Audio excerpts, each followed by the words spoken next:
Welcome to the Town of Fairfax Planning Commission agenda for Thursday, March the 18th, 2021 via teleconference only. All Town of Fairfax public meetings will be conducted using teleconferencing or other electronic means per the State of California executive orders until such time as that is released. The public will be able to view these meetings on television and online. And there are multiple ways that you can do that. The first is at the Town of Fairfax Watch Live-2 or townoffairfax.org/watch-live, or it's cmcm.tv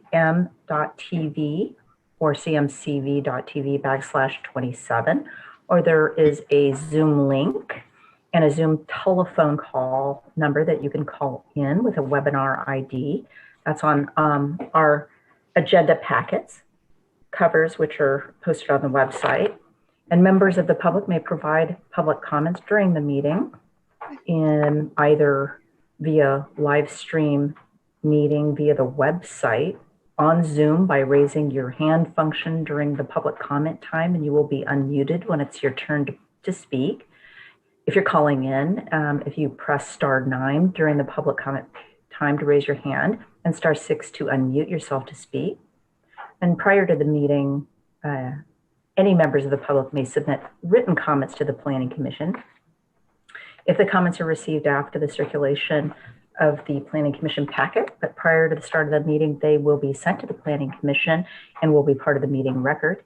If comments are received after the start of the meeting, they will be part of the meeting records, but public comments will not be read out loud by staff at the meeting. So I'd like to call this meeting to order and ask for a roll call vote from staff, please. Okay, Fragoso, absent. Gonzalez-Parber. Here. Green, absent. Newton. Here. Swift. Here. Chair Rodriguez. Here. Now we'll move to the approval of the agenda.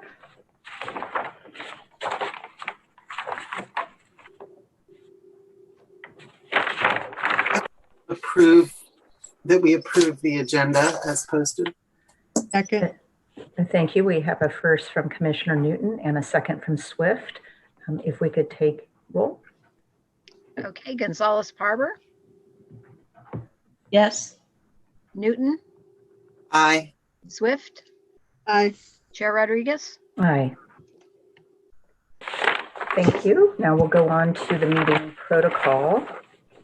The chair shall maintain order at the meetings in accordance with Robert's Rules of Order, and the commission has the responsibility to be a model of respectful behavior in order to encourage community participation and citizen input at commission meetings.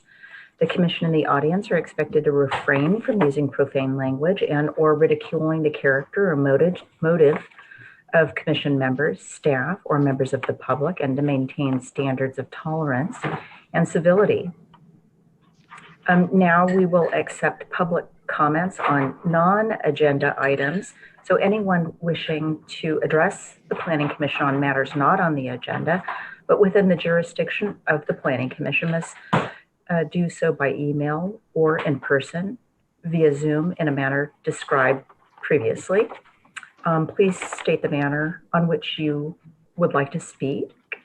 Matters not appearing on the Commission's agenda will not receive action at this meeting, but may be referred to staff for future meeting. Presentations will be limited to 3 minutes or as otherwise established by the Commission Chair.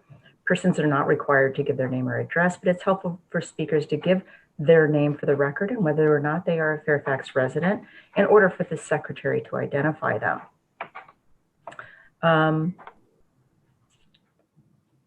Let's see, this conduct. We'll read that, I think, next.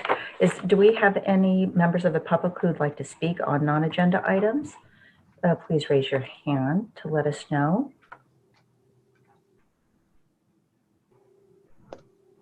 I'm not seeing any hands at this time, so we'll go ahead and move on to conduct. All interested persons are invited to participate in public meetings in order to give all interested parties an opportunity to be heard and to ensure the presentation of all points of view. Members of the audience should, 1, limit presentation to 3 minutes. 2, provide their comments by email as described above. 3, state your view and concerns succinctly. And 4, submit any new documents to the planning staff first via email to be entered into the record. So now we'll go on to the consent calendar item. We have one item on that agenda, and it is 1930 Sir Francis Drake Boulevard, which is application 20-2, and staff is wanting to continue this off calendar. So we do need to take a motion and a second and an action on this to move it off the calendar. Is anybody willing to make that motion? Chair, do we, for a consent item, do we need to open that to public comment? I think I asked Ben that earlier, or maybe it was Linda who answered that point. So either of the staff could answer that would be helpful. Ben? Oh, No, if it's I consent, actually didn't hear the end of that question, Cindy. I apologize if you could. if it's on consent for continuance, you don't need to open it for public hearing. It's on. Yeah, the in fact, agenda. Yeah. It would be more appropriate if we didn't for this item. I'm happy Nobody's- to ask if there's anybody, is there any members of the public who are in attendance to speak on this item? Please raise your hand. No, I'm not seeing anyone anyway. Okay, thank you so much, Linda. Is anybody willing to make that motion then? I'll make a motion that we continue it off calendar. I'll second. Thank you. We have a motion from Swift and a second from Newton. Please take a vote. I'll call roll. Gonzalez-Parber, Yes. Newton, Aye. Swift, Aye. Chair Rodriguez. Aye. The motion passes. Now moving on to the public hearing items. The first item is address 48 through 52 Bolinas Road, application 21-01. This is a continued item for design review to remove the existing Mansard style roof and replace it with a new front facade and a commercial building. And I'll turn it over to staff. Okay, so this item was continued from your January 21st Planning Commission meeting. And at that meeting, the commission directed the applicants to explore the following alternatives to the proposed exterior design and colors for the building. 1, a revised color palette utilizing warmer colors that will complement the neighboring structure color palettes. And 2, a revised exterior design that incorporates exterior building features and a color palette similar to other historic buildings in the Fairfax Town Center area. The applicants have revised the exterior design to retain the lower portion of the building in its existing condition, retaining the brick and wood siding and all of the windows that currently exist. They are proposing to replace the upper portion of the building above the doors and windows, where the wood shingled awning has been removed, with framed horizontal fiber cement siding painted a gray-green color. And to see the color, it's best to look at your color splotch. You know, they actually painted the color on your color elevation because that really tells you what the color's like. The copying isn't showing the color really very well. And at the January meeting, staff's only concern with the design that they presented in January was that the gray and black color palette was too similar to the other 2 buildings on Bolinas Road. And so we support the project as proposed, the revision, and we're recommending that you approve application 2101 by adopting the attached resolution 2021-01, which sets forth the findings and the conditions for the project approval. Thank you. And Linda, could you clarify then, on your staff report item, page 2, item 1 and 2, it describes the warmer colors, which we see on our plan page. And then item 2 describes a revision to the design that you're in support of. And so the change is what? The vertical elements on the horizontal slats above on the mansard roof? So the mansard roof has been removed, and they are just, the original submittal had just horizontal cement fiber siding, right? This one, they've kept the horizontal, but they've framed it in with a framed, right? Which kind of gives it a little bit of definition. Staff was fine with the original design, but I didn't like the colors that they had chosen. They were going to paint everything black and gray. Right. All right. Now, and our reference to historic is that one of the commissioners started asking them to look at some historic features that were never on this building. And so we weren't exactly sure how to phrase that, because I don't believe you really can ask them to pull in historic features that weren't originally part of the building, if the issue is the historic nature of the building itself, right? And then I just want to make sure the planning commissioners see that at the back of the packet, staff included the original staff report from March. Well, it says March 18th on both of these, but anyway, but there's those pictures on pages 4, 5, and 4 and 5 that shows some of the original colors and the designs that we looked at. Okay, I just want to open it up to any planning commissioners that might have questions of staff, and then we'll try to go to the public, please. I don't see any questions from staff, and so I'll open the public hearing on this item. If there's any member from the public who would like to speak on this item, it would seem like we should start with the applicant and or owner. And I know Lila Helmer was here earlier. I don't know, I can see her in the attendee group. I don't know if our planning commissioners have any questions or whether we'd like to bring her in, Lila, to maybe describe for us the changes that you've made and what your thinking was behind it. Would be great if we could bring you over.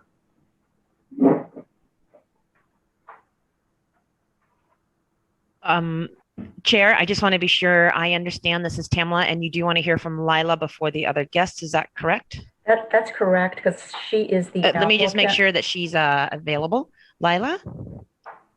Hi, are you there? Hi, yes, my name's Layla, by the way. Layla, thank you. So sorry about that. Okay, Sorry. great, Layla. I will be doing what like we just did, make you promote you to panelist, and Yes. we'll take it away.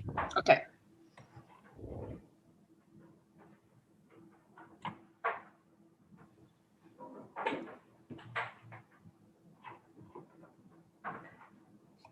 So Layla, what I'm trying, oh yeah, there you go. Hello. Yeah, good. Hi. You got screen? Hi. So just to, I just want to add a little bit more detail to what Linda described. So we reviewed the design that we submitted last time, and we focused really on the upper section, which is where the original, well, not original, but they added on Mansard shingle structure was, which became unsafe.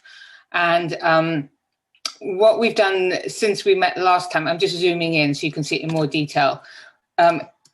Looking at it head on as an elevation, it still looks flat. However, these sections here, the framing section is actually proud of the horizontal siding below. So it gives us much more definition, which I believe was one of the concerns of the last meeting. So in looking at it in section, you can see we've got this section is forwards, this section is forwards, and then the horizontal section in the middle is set back.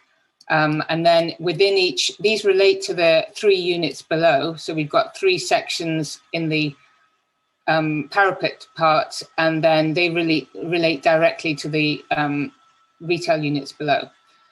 We omitted the awnings, which one of the planning commissioners wasn't too keen on. So we've taken those away, and we're planning to have kind of plaques in the middle of each of these 3 sections where the tenants can put their business names. So that's really the change. And we're not doing anything at all below this, this kind of gutter level.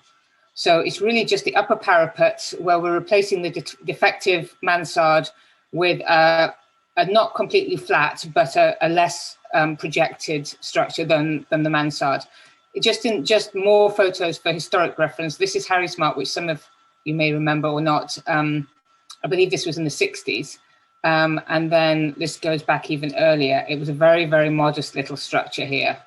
So as Linda said, we feel that this is an appropriate kind of modulation of the facade, given that it was always a simple structure, and the owners are really doing this as a repair project, but given that the the formerly existing mansard became unsafe. The owner, Norma Leiden, whose father built the building, would actually like to say a few words, so I hope that's possible. Thank you. And could we just ask Yes. quickly a few questions of you? Of And course. one is you chose the green, Yeah. and how did you come to choose that given the colors that were shown for the downtown? That would be one question. Well, we didn't know that we, strictly speaking, had to match exactly the orange that was downtown, because one of the concerns Linda had raised with the grey was that too much repetition of buildings that are exactly the same colour was not what the town wanted. So we didn't know, I didn't know that we had to stick to the orange. I just thought it was supposed to be more of a kind of a warmer tone and less kind of grey and white and black. So we did address that. I discussed this colour with Linda in advance, and she thought that a sage kind of green, which this is, and I know on my screen it doesn't look great, but the brush out, which you should have a physical paint swatch, is a much more sagey green. And it seemed to go well with the brick. It seemed to go well with the grey on one side, and then the yellow of their neighbour on the other side, who's the realtor. So we were trying to kind of coordinate with the neighbours, not match them, and not really match anyone, because we thought that that was to be avoided rather than matching. But we still felt that this was a warmer colour. And just clarifying the three business names, is there some master sign program that you have that they will somehow blend into, or you're feeling it will be eclectic and however they want to be? I think it's more down to the individual units, occupants, because it's currently not fully leased. And so the owners are keen that the individual owners are able to provide some of their unique characteristics of their business. And obviously they would have to go through the town process with anything that they wanted to do. However, we are providing these kind of panels. If they wanted to put their names in there, we wouldn't dictate font or anything like that. But it's just there if they want it. If they wanted to apply to do something else, then that would be between them and the town. Does other planning commissioners have questions for Ms. Hilmy? Yeah. I don't see any. Do we want to bring Ms. Leiden in then to speak?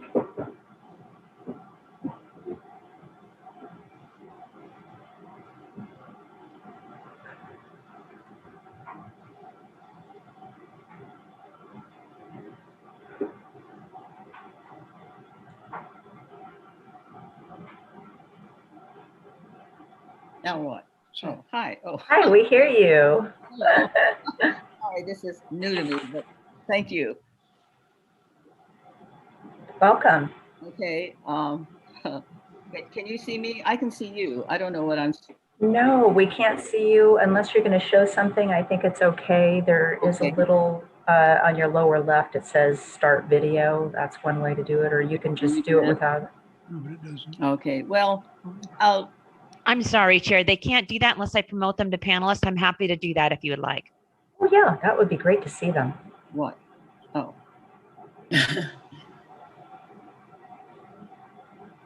Hi, we see you now. oh, hello. Hi. Thank you very much. Hi, Layla. Okay. Hi. Hello. Hi. Good evening. Planning Commission. Very happy to be here. I'm Norma Leiden. My husband, Peter, I inherited the Bolinas Road building from my father and mother, Harry and Ethel Fong. At your January meeting, Mr. Frank Eger very kindly spoke about my parents' long residence and involvement in the business community of Fairfax, which now goes back almost 100 years. When Rose Tabor, who had Rainbow Fabrics for almost 30 years, retired, it became clear to us that we needed to update the premises. And we've been doing that with Leila Hilmy of San Anselmo, our architect. Currently, Stephanie Mohan of Creative Portraiture is in 48 Bolinas, and she's been there for somewhat 20 years. And most of you probably know her. She's very active in the Fairfax business as well as arts community. And currently, we have some prospective local tenants who are eager to participate and contribute to the business community of Fairfax. And so we thank you for your attention. We thank your city planner, Linda's help to us through all of this. Thank you. Thank you. Does anybody have any questions for Ms. Leiden? No questions. Okay. Well, we'll thank you all. And now we're going to go out to the attendees who have their hands raised and see what kind of questions they have. So we have 415, 419, 14. Oh, their hand just went down. So how about, oh no, 484. How about you? Do you have any questions? If you could state your name, that would be helpful. 415, 419, 1484. And just a reminder, if you are on the phone, it's *6 or the mute control on your phone to unmute yourself. And caller, you have been unmuted. Thank you. Hello, can you hear me? We can. Hi, my name's Ed Tilton. I live in Fairfax on Claus Circle. I was calling about the 1930 Sir Francis Drake Boulevard issue that I see on the computer is continued off the calendar. I didn't quite know what that meant, but can I make a comment about that at this time?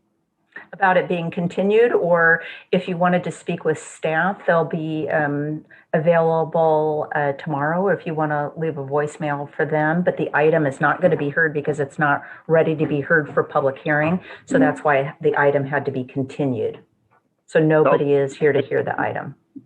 Okay, I tried to call when it was open for public comment, but I wasn't able to get through that. So can I make my public comment now? The item has been closed. I'm sorry, the item has been continued until some future dated meeting. And at that point, you're welcome to comment on it, or you could submit a letter on it as well. So will that be next month, or you don't know when it's going to be continued to? Linda's shaking her head. No, we're not sure when it will be ready to be put on an agenda. Okay, well, I'll send a letter to the commission. Thank you. Thank you so much. The next speaker is Richard Hammer. And he's got a hammer on his picture. Okay. Hello there. Can you hear me? We can. Okay, great. Hello, Commission.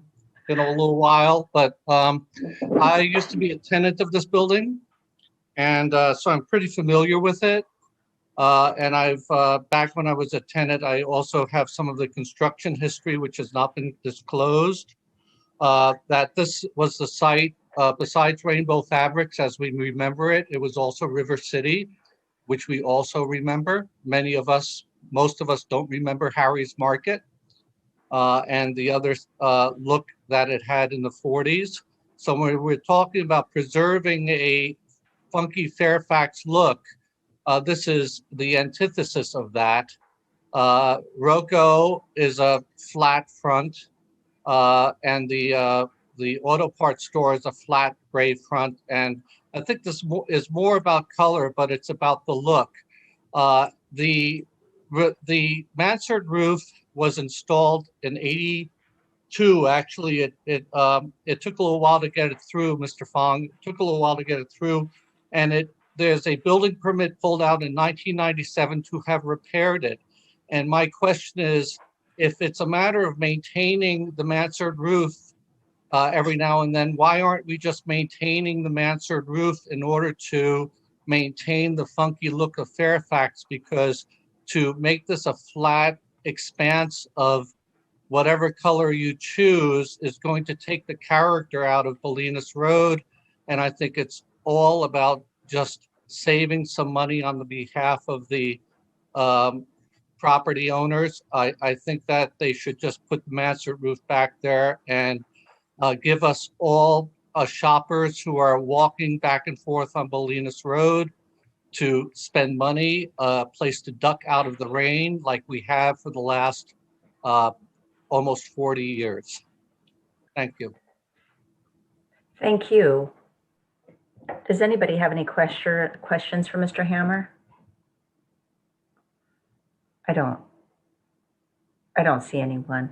All right, well, thank you so much for that. Bringing it back to the Planning Commission, then, do we have any more, any comments on the input that we've received, the changes that we see before us,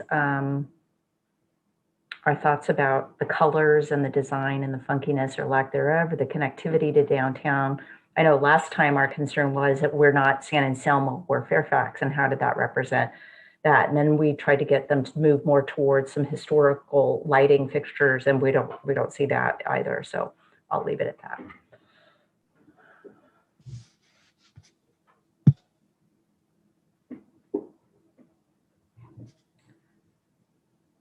Cindy, what do you think of what we see before us? I support the changes that were made since the last meeting, as far as the color and the replacement of the Mansard roof. So I could support this application as it's submitted. Thank you. Mimi? Yeah, I don't have any concerns with the removal of the Mansard roof. I don't have concerns with the color. If we are moving forward on this, I do have a couple comments on the resolution. Thank you. How about you, Esther? Yes. I actually had a question for Miss Layla about the siding. Is that like hardy plank, cementitious siding? I don't know if I can ask that question. On the plan, it says, what does it say? It says parapet siding, horizontal fiber cement siding. Yeah. Am I allowed to answer this? Yes, please. We looked at a few material options. It was actually in conversation with Ben Berto probably a year ago, if not longer, where we discussed the fiber cement because it mimics wood paneling, but it's a spark resistant and fire safe product. And generally in this area, we're moving towards using those wherever possible, even downtown. Okay. And so is the siding kind of lapping, or are the joints? It would be a V groove. Flush? A V groove. Okay. Okay. Well, I think it's better than what was before Harry's Mart. I kind of did think at first it was kind of massive and I kind of wanted to break this up a little bit more on the horizontal, but I don't really have a recommendation for how to do that. I think the colors are fine. So I think I support this in general. I think it sounds like it's more of a safety issue at this point to replace this. So I think it's okay. Yeah, so I'm actually hearing support for the application. Esther, do you want to make a motion to move this along? And then I know Mimi has some changes, or does anyone want to make a motion for the resolution? I would suggest, if Mimi's willing, that she make the motion because she has questions or comments on the reso. Yeah, I can do that. So if you have the reso in front of you, Linda, I'll just review it real quickly. And this is the one that I had in my mailbox. So I'm sorry if I missed any changes that you may have made because I haven't seen my email since. I did not make any changes to this one. So after the 4 whereas clauses on page 1, and the dog Her dog. Toy, which is better than him barking. The proposal complies with Fairfax General Plan policies and programs as follows. Under the language that talks about the proposal complies with the zoning ordinance, the first whereas clause, the last line should be the lead agency's determination. Oh, yes, thank you. Okay. Yep. And then in the next whereas clause, we've got a we've got two applicants, I believe, here. So I think this should be plural applicants possessive. And then that change has to be picked up as well in paragraph 5, where, Okay. you know, it's just singular all the way through there. And paragraph 3. At the end of paragraph 5, it looks like some language is missing. And I pulled it out of the 51 Bell Avenue resolution. And I think it should say, shall be subject to the town's promptly notifying the applicants of any said claim, action, or proceeding. And where are you reading from on that? We're looking at a condition 5, and where are you modifying? At the very end of condition 5, the sentence drops off in the middle of the sentence, and it's the additional language at the end of the sentence. And can you read that again, please? The town's promptly. So the full sentence is very long. I have to go back up. If the parties cannot reach agreement, the town may select its own legal counsel, and the applicants agree to pay directly or timely reimburse on a monthly basis the town for all such court costs, attorney costs, and time referenced herein, provided, however, that the applicant's duty in this regard shall be subject to the town's promptly notifying the applicants of any said claim, action, or proceeding.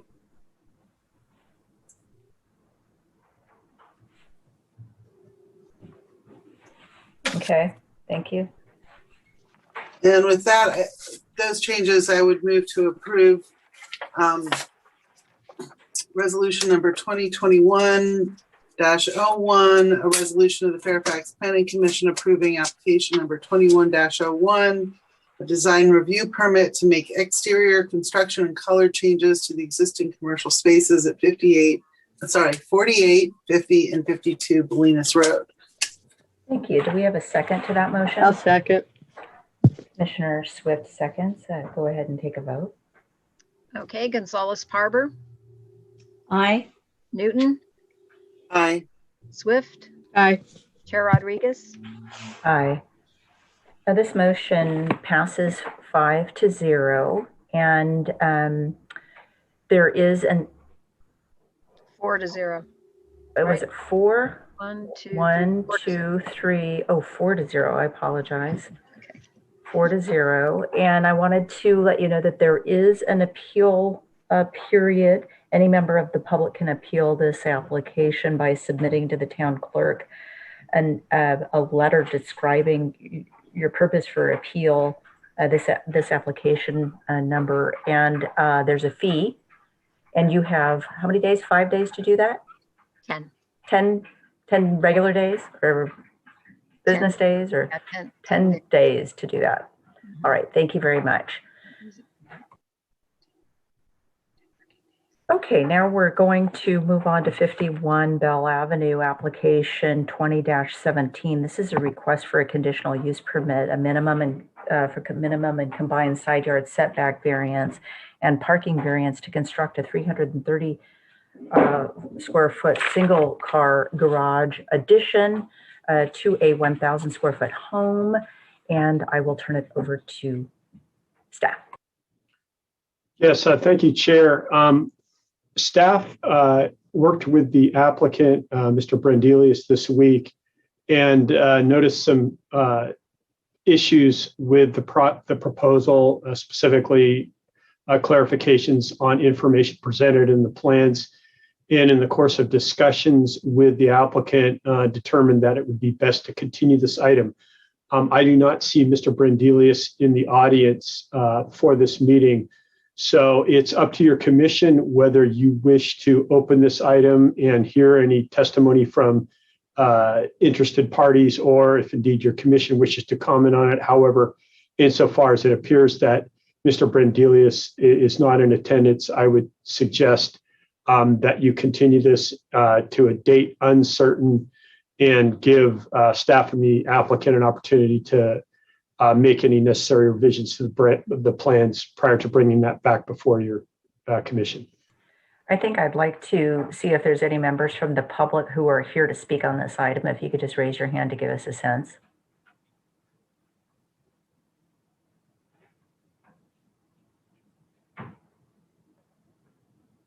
And then I'll just turn back to the Planning Commission. I'm not seeing anyone with their hands raised.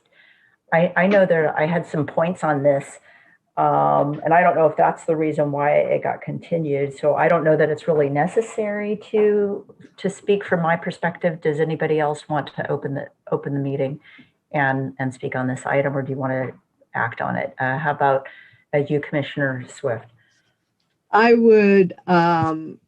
I had questions on it, and I think since staff is recommending a continuance, I would support that and recommend that as well. I just see what I start to worry about, Ben, is that when I've got points and Cindy's got points and maybe other people have points, if you're going to revise it, we might as well hear them in case there's other things to address at the same time. What, Commissioner Newton, did you have questions on this or have an opinion about moving this item? I had some very minor, I'm sorry. I love it. Making all that noise. I've got some minor comments, but they're not that I couldn't clarify between now and another future planning commission meeting with staff. So. How about Commissioner Gonzalez on this item? I was actually interested in hearing the staff report on this. Yeah. Okay. I think with what I'm hearing, Ben, we're going to go ahead and hear the staff report. And it's too bad the property owner, he should be present. The item's been continued. The Planning Commission did not take action to continue the item yet. He should be present. We're not going to probably take an action on it. We just want to hear the staff report, and we're going to give you any feedback that we have, and then I think we can move the item. That'll give you some information, and it might give you some information that might help you. So we'll go ahead and ask staff to make that presentation. All right. Again, it's unfortunate the applicant isn't here to hear it directly, but of course this is being taped, so he can certainly get the recording, and that should be available within a week. So insofar as the assistant planner Spencer is not here tonight, and in fact, this should be her last week of work. That's an announcement I was going to make later, but this is separate from that. The project proposes to construct a new 330 square foot single car garage addition to an existing 1,017 square foot home. The exterior finishes and fenestration would match the existing home. There's an existing 11-foot wide curb cut, which would be expanded 8 feet to create a total curb cut of 19 feet to accommodate a new off-street parking space for the residences. It's noted that all the improvements are proposed over existing impermeable surfaces. In terms of other aspects of this project, insofar as this does encroach into setbacks, it does require a variance, both for minimum side yard and combined side yard setback. And this is one of the items which staff is trying to clarify insofar as there is a discrepancy between the architectural site plan and the survey. So we will get that resolved prior to bringing that back before your commission. It would appear that there's a request of setting it back approximately 3 feet from the side property line with a combined side yard setback of it meets the combined side yard setback, right, Linda? She's welcome to chime in on any of this. Additionally, it requires a conditional use permit, which is because it's required prior to any expansion or modification of a property or residence on a parcel that does not meet minimum side and width requirements. And specifically, the zoning for the property requires a minimum of 5,000 square feet and a minimum width of 60 feet. And the property in question has 4,240 square feet and 40 feet in width. It's noted that the other aspect is the variance for parking in the required setback, that a garage is not allowed into the required side yard setback unless the Planning Commission grants a variance.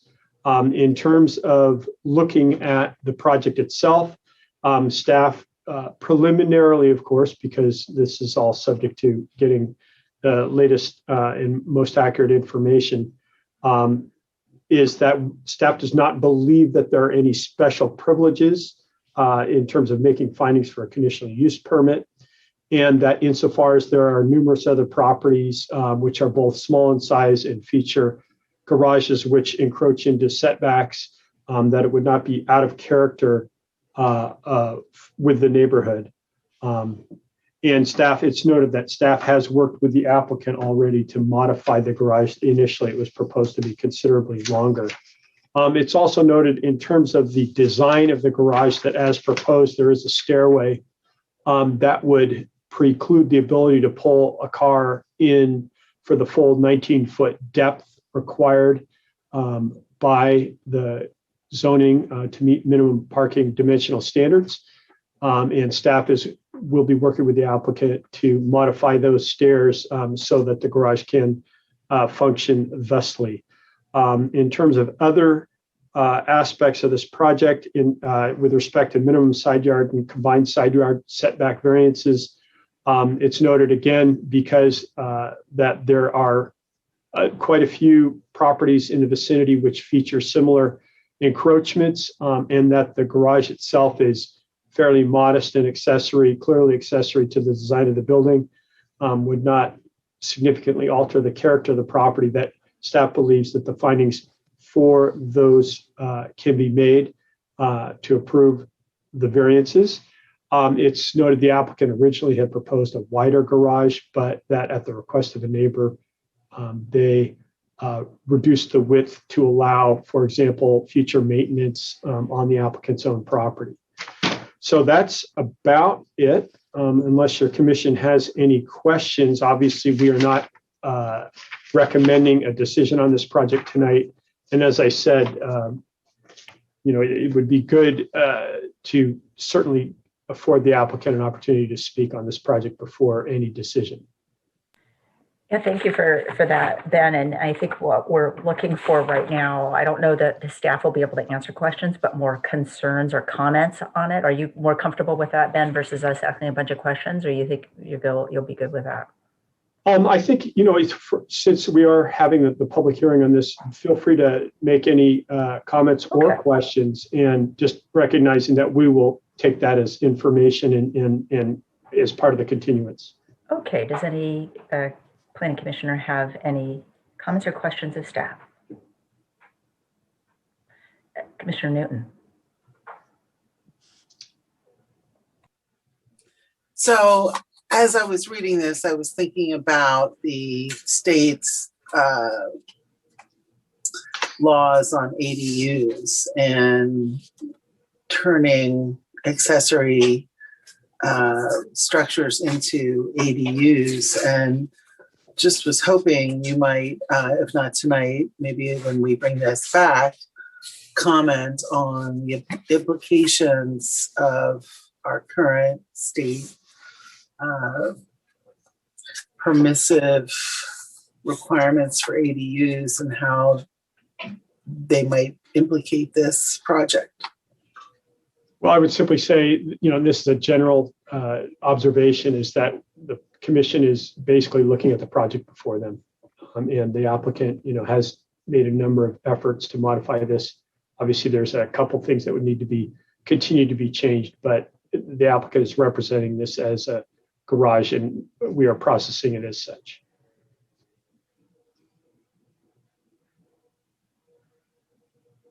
I want to recognize Commissioner Gonzalez-Parber, who has her hand up.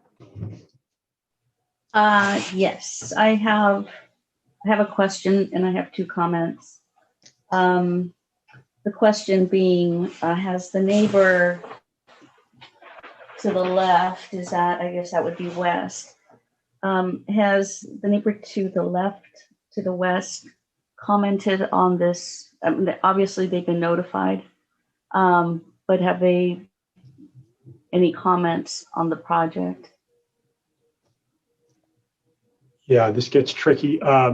I know that the neighbor is aware of the project, and as I reported that the project was modified in regard to the neighbor's concern, I am not aware of the current status of the neighbor's position. I do know that the neighbor has not written or otherwise sent us a communication regarding this project, but I would defer that question to the next public hearing.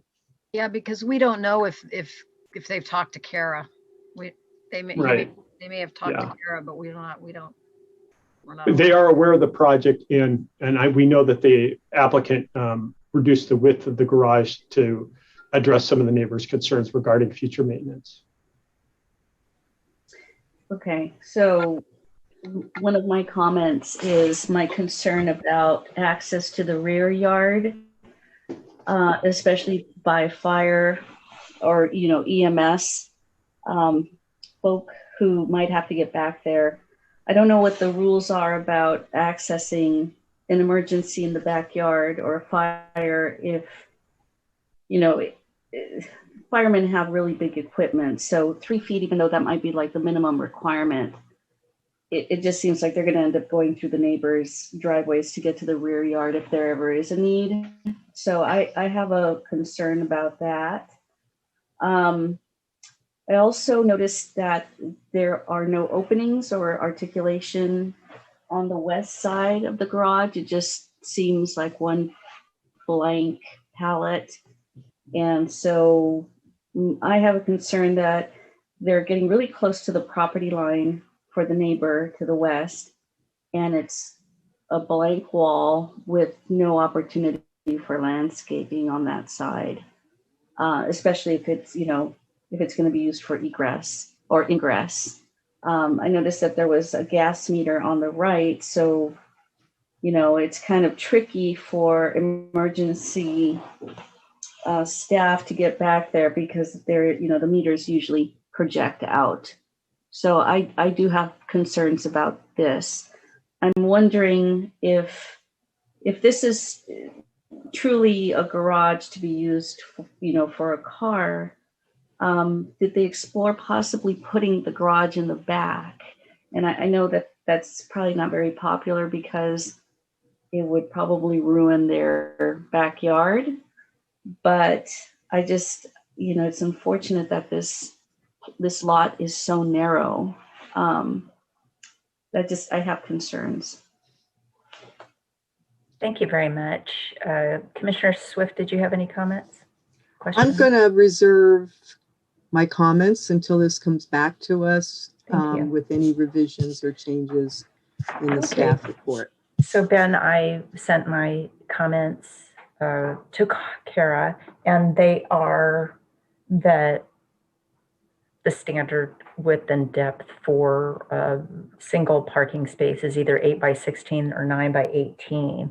And this is significantly wider and longer than that. And with the stairway in there, I'm kind of confused about what's going on. It doesn't feel like the variance for the minimal amount that's necessary in order to park a vehicle. So there's something feeling off about it. The other thing was the fire comment that Commissioner Gonzalez-Parber just brought up. And I think that's really it. I'll ask one more time if there's any public feedback on this item. Otherwise, we'll go ahead and make a motion to continue this item until, Ben, the next planning commission. Is that when you want it? I always say, let's do it to data uncertain. I'm not that concerned about renoticing it. So just so we're not repeating ourselves. Okay.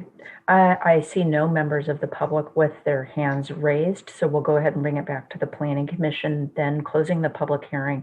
And will anyone make a motion to move this item to a date uncertain?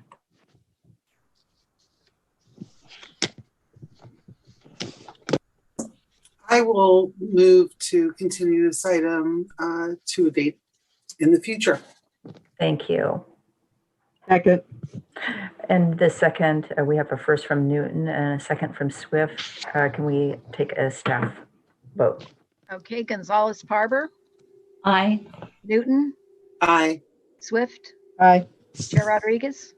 Aye. The motion passes.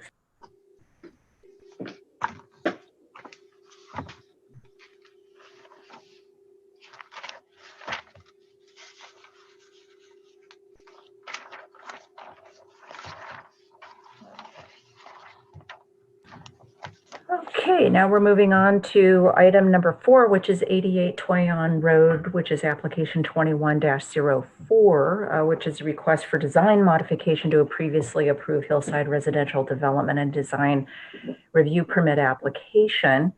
And I wanted to recognize that Principal Planner Neal sent us an email earlier today that included a redesign of a deck railing where the neighbor and the applicant agreed to a modification. And I'll turn it over to Principal Planner Neal for a presentation. Well, I'll turn my picture back on. Hang on.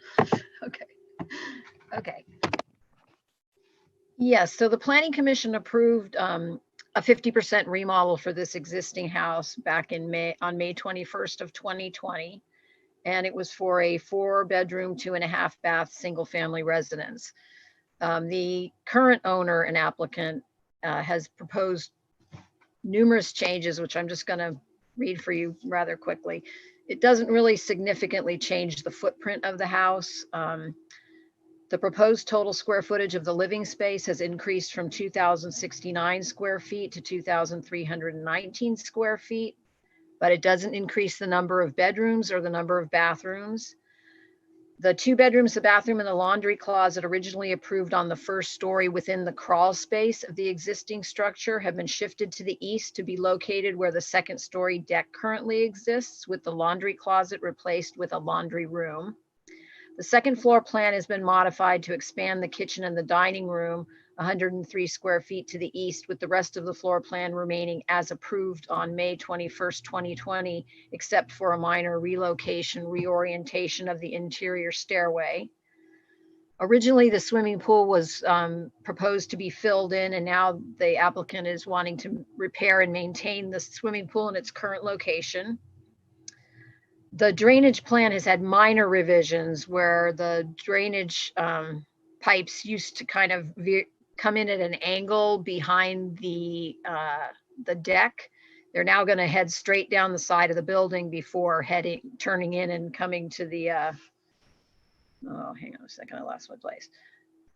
Towards the 20-foot level separator. So it's just a minor reorientation of the drainage pipes. And actually the changes that are proposed that I just listed, they've decreased the amount of excavation and fill required for the project, which will also decrease any off-haul. The landscaping plan has remained the same, except that at your May meeting, you included a number of conditions in the resolution that you after hearing from the neighbor. And so the applicants actually included project changes that would address those changes that you were looking to see and that you put in the resolution. So they're proposing 7 15-gallon pittosporums along the upper north side of the site to help screen 90 Toyon Drive, the residents from the headlights when they come through the circular driveway at the front of the property. They've also added a 21 square foot entry on the west side of the building. The existing roof is being being replaced with a stepped flat roof with a 1/4 inch to 1 foot slope. So the house is actually going to be less in height than the existing building, and shorter than the one you approved in May. The following window changes are proposed. The north elevation, a window is proposed in the 1st floor addition, and the 2nd floor master bedroom bathroom window has been changed to a clear story window, which is one of the conditions that the Planning Commission placed on their May approval action. The east elevation, the 2 1st floor sliding doors are proposed to be replaced with windows, and no changes have been made to the 2nd floor windows. In the south elevation, 2 small windows oriented at right angles to each other are proposed to be replaced with a door into the 1st floor family room, and no other changes are proposed. And no changes are proposed to the west elevation, which includes the 2nd floor entry into the residence. And I'm sorry, I forgot one thing. The applicant and the neighbor at 90 Toyon have agreed together that bedroom 2, which is going to be the applicant's daughter's bedroom, the window in the north side of the building that faces 90 Toyon is going to be a clear story window with the sill height 6 feet above the floor level. So it's going to be a high window so that anyone in bedroom 2 can't really look into 90 Toyon and 90 Toyon. Is that a change not reflected here? Or we have to add that to the resolution? It's not reflected in your plans, but I've added it as a condition in the resolution. I'm going to be making a change later on that. So let's see, where are we now? Okay, so the other changes that the commission asked for at the May 20th meeting, the applicants have addressed. They've removed the Hinckley spotlight fixture that was originally proposed for the plan, and they've verified that the lighting that's going to be used is going to be a warm light, and they've also proposed an alternative natural paint color for the exterior stucco siding, which you should have in your packet. It was the previous color was really light, almost looked white. Okay, we covered the planting screen already. The applicants also replaced the master bathroom window in the upper floor with a clear story window. Your condition from the May meeting had indicated that it should either be a clear story window or opaque or textured glass, and they've gone with the clear story window. Regarding the commission added a condition in May that there be a deck screen on the north side of the upper deck made of horizontal cedar slats. And your plans showed, I guess, a 6 foot or a 5 foot tall screen, but the applicant and the neighbor at 90 have the 90 Toyon neighbor has a view through this deck siding of the mountain. And so the applicant has agreed to pull the privacy screen back from the corner of the deck and have it only project out from the side of the house 8 feet and only be 3.5 feet in height. And that's what I'm going to try to share with you. The applicant provided me with a drawing, but for some reason this isn't letting me exit my full screen anymore. Did it a minute ago. I don't quite get it.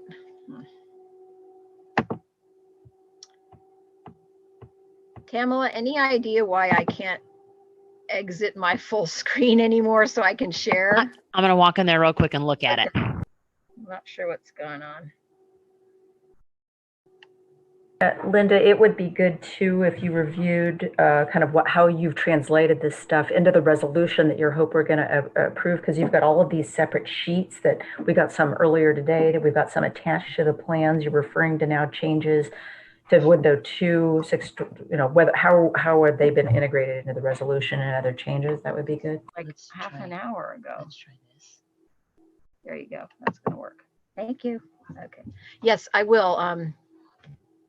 I will do that. Okay, so now thanks, Tamala. I have to wait for Tamala to get back to her computer. Let me share, I think.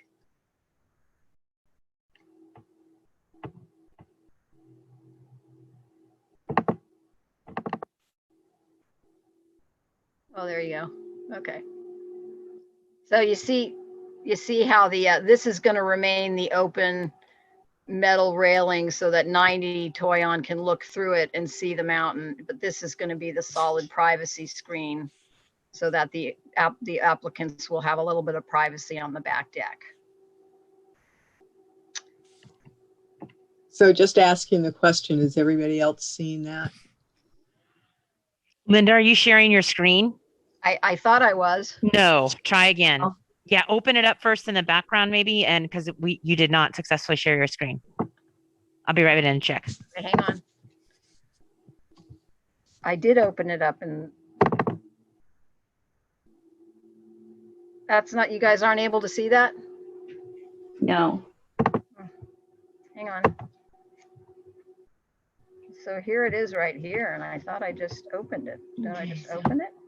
Okay, wait, go back here, and you got to do the share screen and thing there first. I thought I did that, but I'm cracking up. A little bit above it, it's clicking on that bottom thing. There you go. Oh, do I drag it in there first? No, you have to, is it open? It's open right here. It's not actually on here. Michelle, while they're discussing that, don't see anything in my inbox today. Yeah, it came in about let me see, How where can you it guys? came in at 1:08 p.m. from Linda Neal, and it says 88 toy on. Mimi, you aren't the only one. I didn't get it either. Could you forward it to me, Michelle? Yep. Is it? Yeah. Okay. Okay. And I then see. you So I share. didn't recognize it. Okay. Okay. Sorry. That's what I'm here for. Now can you guys see it? Yes. Yes, I just sent it. All right, Thanks. thank you, Linda. Okay. Do you want to continue, Where was Linda? I? Yes. Hang on. I lost my place. Okay. Okay, so the project still includes the same improvements to the driveway, the exterior yard, the widening and regrading of the circular driveway. Nothing else has changed on the project. So I'm not going to go through the whole HRD. What you're approving tonight is the modification to the Hill Area Residential Development Permit and the modification to the design review permit. The tree permit was approved and most of the trees have already been removed. So you're not discussing the tree permit tonight. And you're also not reviewing the excavation permit because the modifications have eliminated the need for an excavation permit. That's reduced the excavation that much. So, we are recommending that you approve the modifications. We believe the design and the design changes have not resulted in the project becoming out of conformance with the Hill Area Residential Development findings or the design review criteria. So we're recommending that you approve the application by adopting Resolution 2021-6. And I have a couple of corrections and additions to the resolution, which some of the commissioners assisted me with. So on page 1, And this is attachment A, right? Right. So this is basically your resolution that you approved in May, right? Modified to take into account the design changes. Right. So in our May conditions, you had all these conditions about the master bathroom window being a clear story. Well, that's reflected now in the revised plan. So the resolution doesn't need to say that anymore. Right. So those are the kind of changes we're making. So I'll go through them real quickly. Go ahead. So there's a couple corrections. The first, whereas, we're missing an E. One of the commissioners pointed out that the third whereas shouldn't say excavation and tree removal because those are no longer part of what's being approved, right? Let me just clarify something on that point then. I can see where the excavation, and so normally the way I have historically seen this is we already have a approved resolution out there. What we should be saying before us is anything new. But what you've chosen to do is modify the old one. And so I can see where the excavation is no longer applicable, but the tree stuff is still applicable under the original thing, but now you're modifying it. So how does the fact that you're modifying it now relate to the original tree aspects? Okay, so the original tree permit has been executed. The trees are gone. But is there long-term mitigation or replanting that would be reflected or should carry on? I believe one of our conditions cites the tree protection plan, which sets forth the inspection schedule for the arborist to go out to the site to check the fencing around the trees.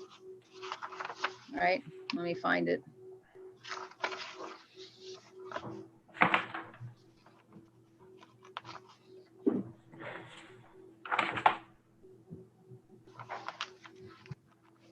Cited it in the first.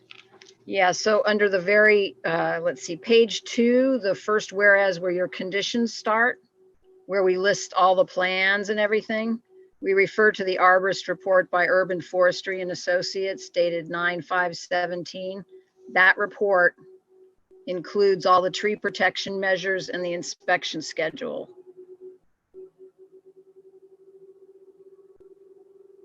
And where is the headlight screen detail, the SK 1.0, and then the plan we received at 1 o'clock today in this condition 1? I've added that as a condition at the end of the Oh, resolution okay. because, yeah, so that's where I added that. So, yeah, so do you want me to go straight to, I mean, there were some, I think, I redlined the rest of the changes I made, but the big ones are that we needed to add a condition 35, right? That's going to say the second story roof deck privacy screen shall be 3 feet 6 inches in height and structurally extend out from the northeast corner of the building 8 feet. And the north window in bedroom 2 shall have a lower sill height of 6 feet above the floor level. That's 35. And then we forgot to add 36, which is that a revised vegetative management plan must be obtained prior to issuance of the building permit to include the vegetative headlight screen at the front of the property. And if the Ross Valley Fire Department is unable to approve the vegetative management screen, the vegetation at that front, that a fencing screen shall be placed in that same location prior to issuance of the building permit.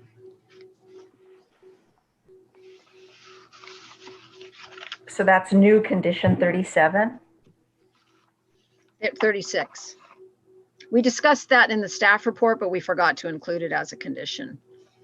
That the fire department approved the original vegetation management plan and the landscaping plan, and the only change that was made to what they previously approved is that vegetation screen at the top of the property. So that has to be looked at before the building permit is issued. So my condition 36 is about a deed restriction and a site plan about a septic tank. Oh, I'm sorry. I just read the numbers wrong. I probably didn't have my glasses on. Okay, so 35, 36. Okay, so we're going to have 37 is going to be the condition about the second story roof deck privacy screen, and 38 will be that the revised vegetation management plan has to be approved prior to issuance of the building permit by the fire department.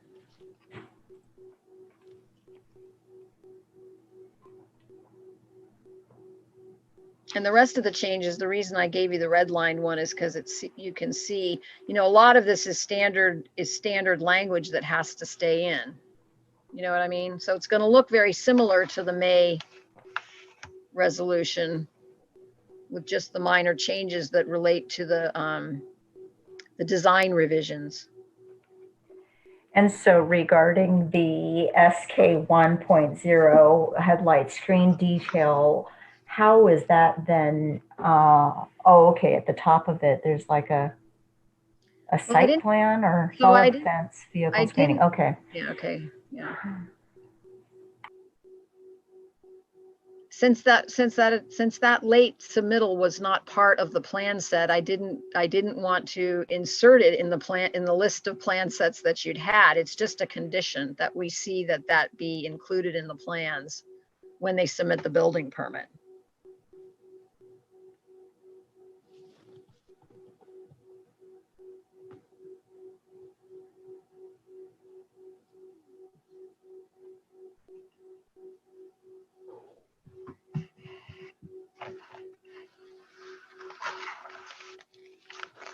You're muted, Does any Michelle. of the planning commissioners have any questions of staff on this application? And then we'll go to any public input, and then we'll come back and discuss it at the planning commission level. And we have one hand raised, Commissioner Swift.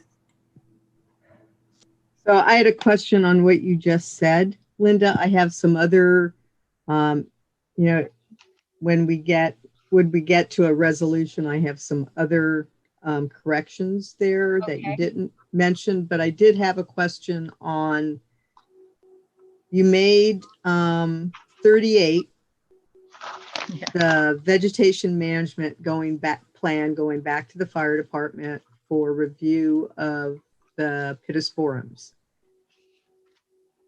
Yes. So was part of that same condition 38 the piece that if fire does not approve Yeah, let me, the pittosporums. So that's all part of 30. yeah, let me read it Okay. again so I make sure you're okay with it. So 38, sorry, I got the numbers wrong. I have my glasses on now so I can see. A revised vegetative management plan must be obtained prior to issuance of the building permit and be approved by the Ross Valley Fire Department.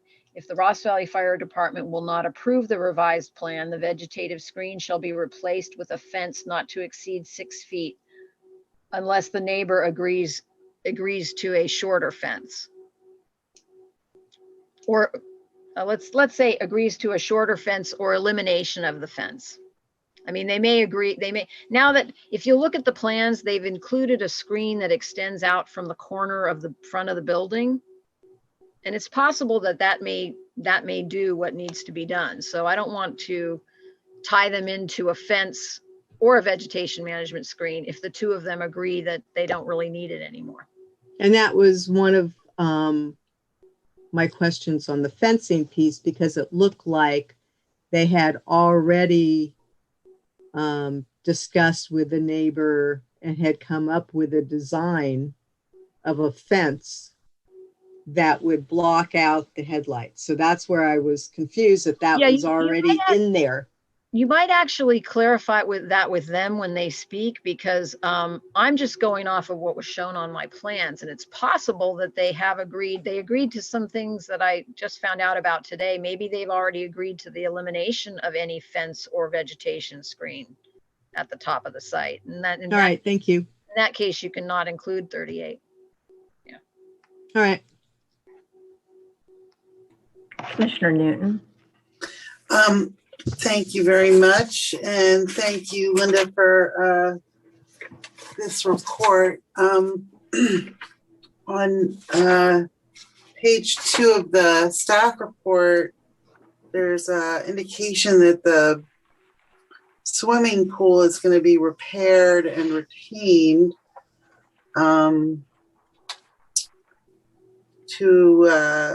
then the previous plans included filling the pool to create a lawn area. And then down on paragraph 7, it says the landscaping plan has not changed except for the forum. And I would imagine that it's changed also because of the pool, right? Yes, you are correct. And I wasn't thinking that the fire department usually worries about people adding landscaping.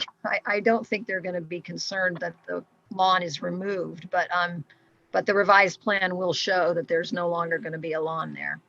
Okay.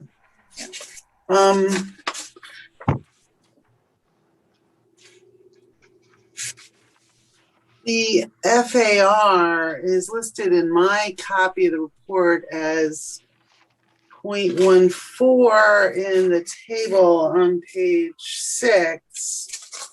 And then in the table comparing it to the other nearby properties, 0.16.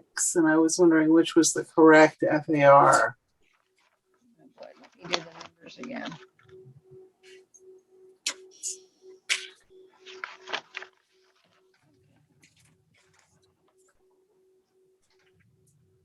I may have forgot to update the one table based on the new square footage.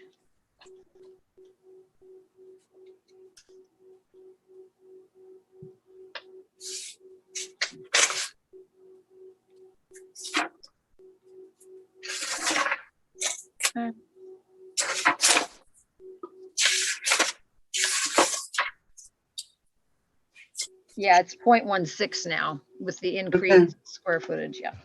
All right. That's all I had. Thank you. Thank you. Commissioner Gonzalez-Farber, did you have any questions, or should we go to public input? Yes, no, I do have a question. I was trying to figure out where the additional square footage was coming from, but I think Linda could just confirm. It looks like they're extending out toward the backyard. Is that correct? On the upper floor. Uh-huh. And then they're shifting the lower floor out. hang on, The lower floor by 147 square feet, and then the kitchen and dining room by 103. Yeah. Okay. Yeah, I see that it looks like they captured the space under the deck to infill that area to get that extra square footage.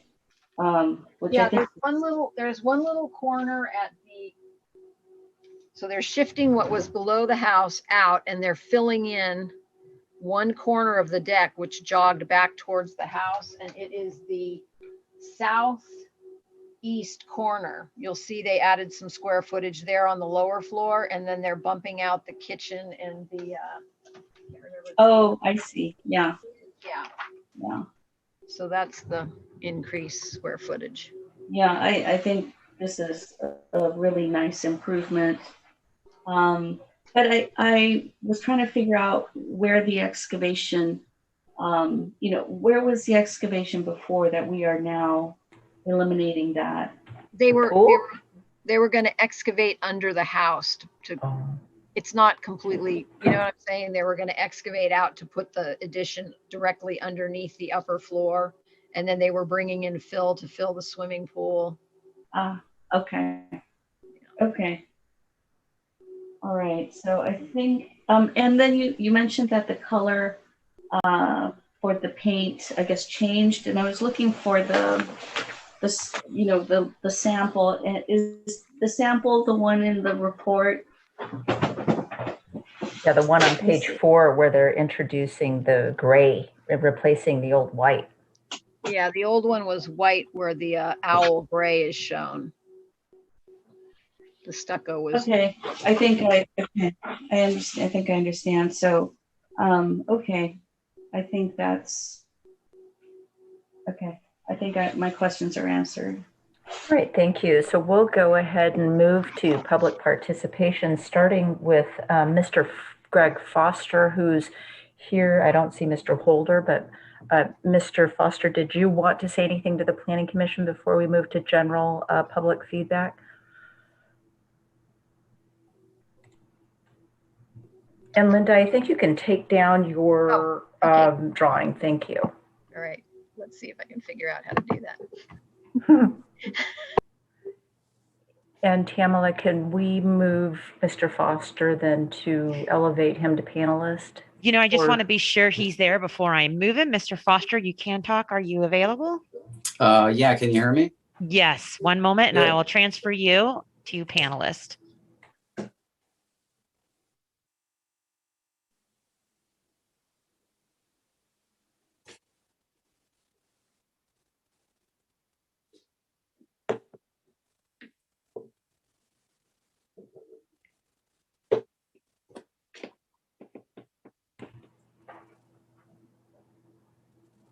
Hi there. We can see you now, Mr. Foster.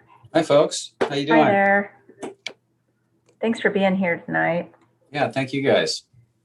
I think we're seeing some real improvements here. Thanks a lot for making the positive improvements by the decrease in the excavation and the changes to the color. And I think there was some other changes. So that was good design changes. Was there anything that you heard from the Planning Commission that you wanted to address, or does the Planning Commission have any other questions of him?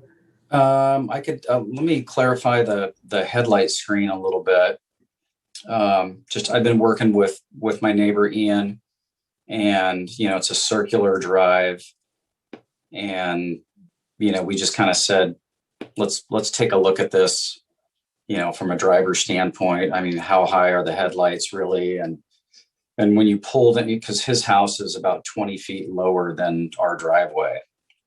So we were discussing the whole fence height thing, talking about a possible fence height variance and planting that can't really go over 6 feet tall. And it seemed like everything was going to need to go to like 10 feet plus tall. So that's when we introduced this little wood screen, which basically picks up everything and kind of eliminates the whole fence height thing. And we, we reviewed it on site, and it looks like it's totally going to work. So I don't think anything needs to be extended above. I don't think we need to modify the fence, or there's going to be, there's going to be planting on that fence, but it doesn't need to, nothing needs to extend over 6 feet. It'll just be standard landscaping. This is really great. And thanks for working with your neighbor to address that problem. Good solution. Oh, for sure. Yeah, it was pretty easy, actually. Good. Does any of the commissioners have any questions of Mr. Foster? Okay, I'm not seeing any. We'll go ahead and ask any of the public attendees if you have any comments on this application. Please raise your hand.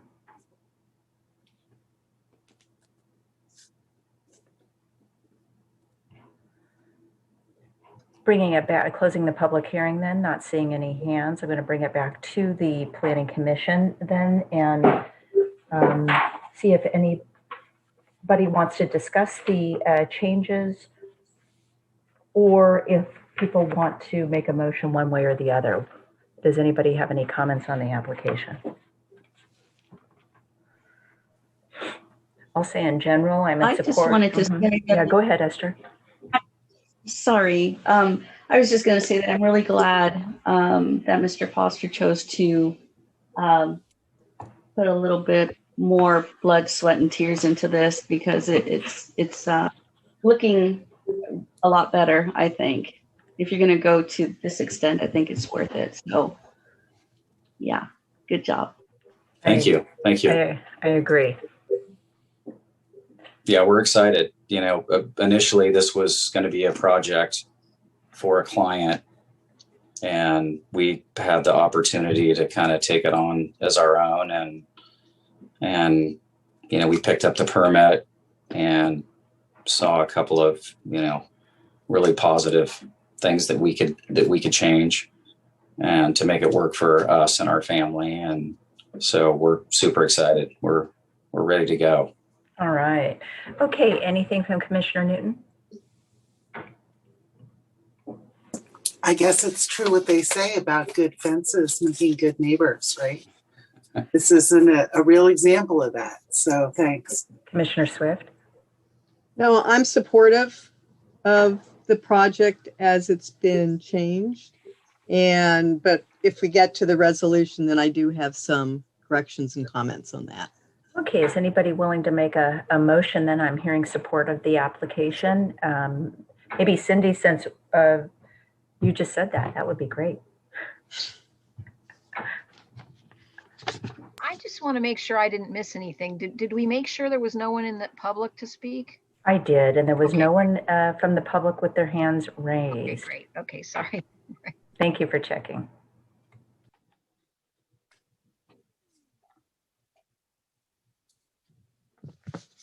Okay, I would like to make a motion to approve resolution 2021-06, the resolution of the Fairfax Planning Commission approving application number 21-04 for a Hill Area Residential Development and Design Review Permits for a resident at 88 Toyon, and that should be Drive, not Road. Thank you. I don't know why I have brain cramp on that. That's all right. It sounds like it looks like it should be a road. And then with the additions that planner Neil made, but then I also had a couple corrections. So on page 2, under the first whereas, it includes in there a tree preservation plan, TPP, dated 2/22/21. Yeah. And there isn't a new TPP that A 1.4 is already listed in there, and I think that's what was intended. So A 1.4 is a TPP, Okay, the great. landscaping plan. So I would delete from that the wording, a tree preservation plan, TPP, dated 2221. Yep, and I agree with that. So that was good. Page 8, number 35. The date should be 3/9/2020. Yep, got it.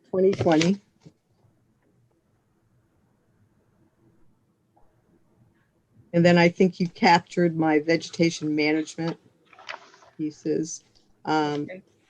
So those would be the corrections. I'm going to need, eventually after Commissioner Newton makes her comment, I'm going to need Staff Neil to reiterate for the motion the specific changes that she had so that we have that in the record before we vote on it. Commissioner, so I'm giving her a heads up now, that Commissioner Newton. Yeah, I am going to be willing to second that motion as soon as Planner Neil finishes that description, but I'd also like to add parentheses S to paragraph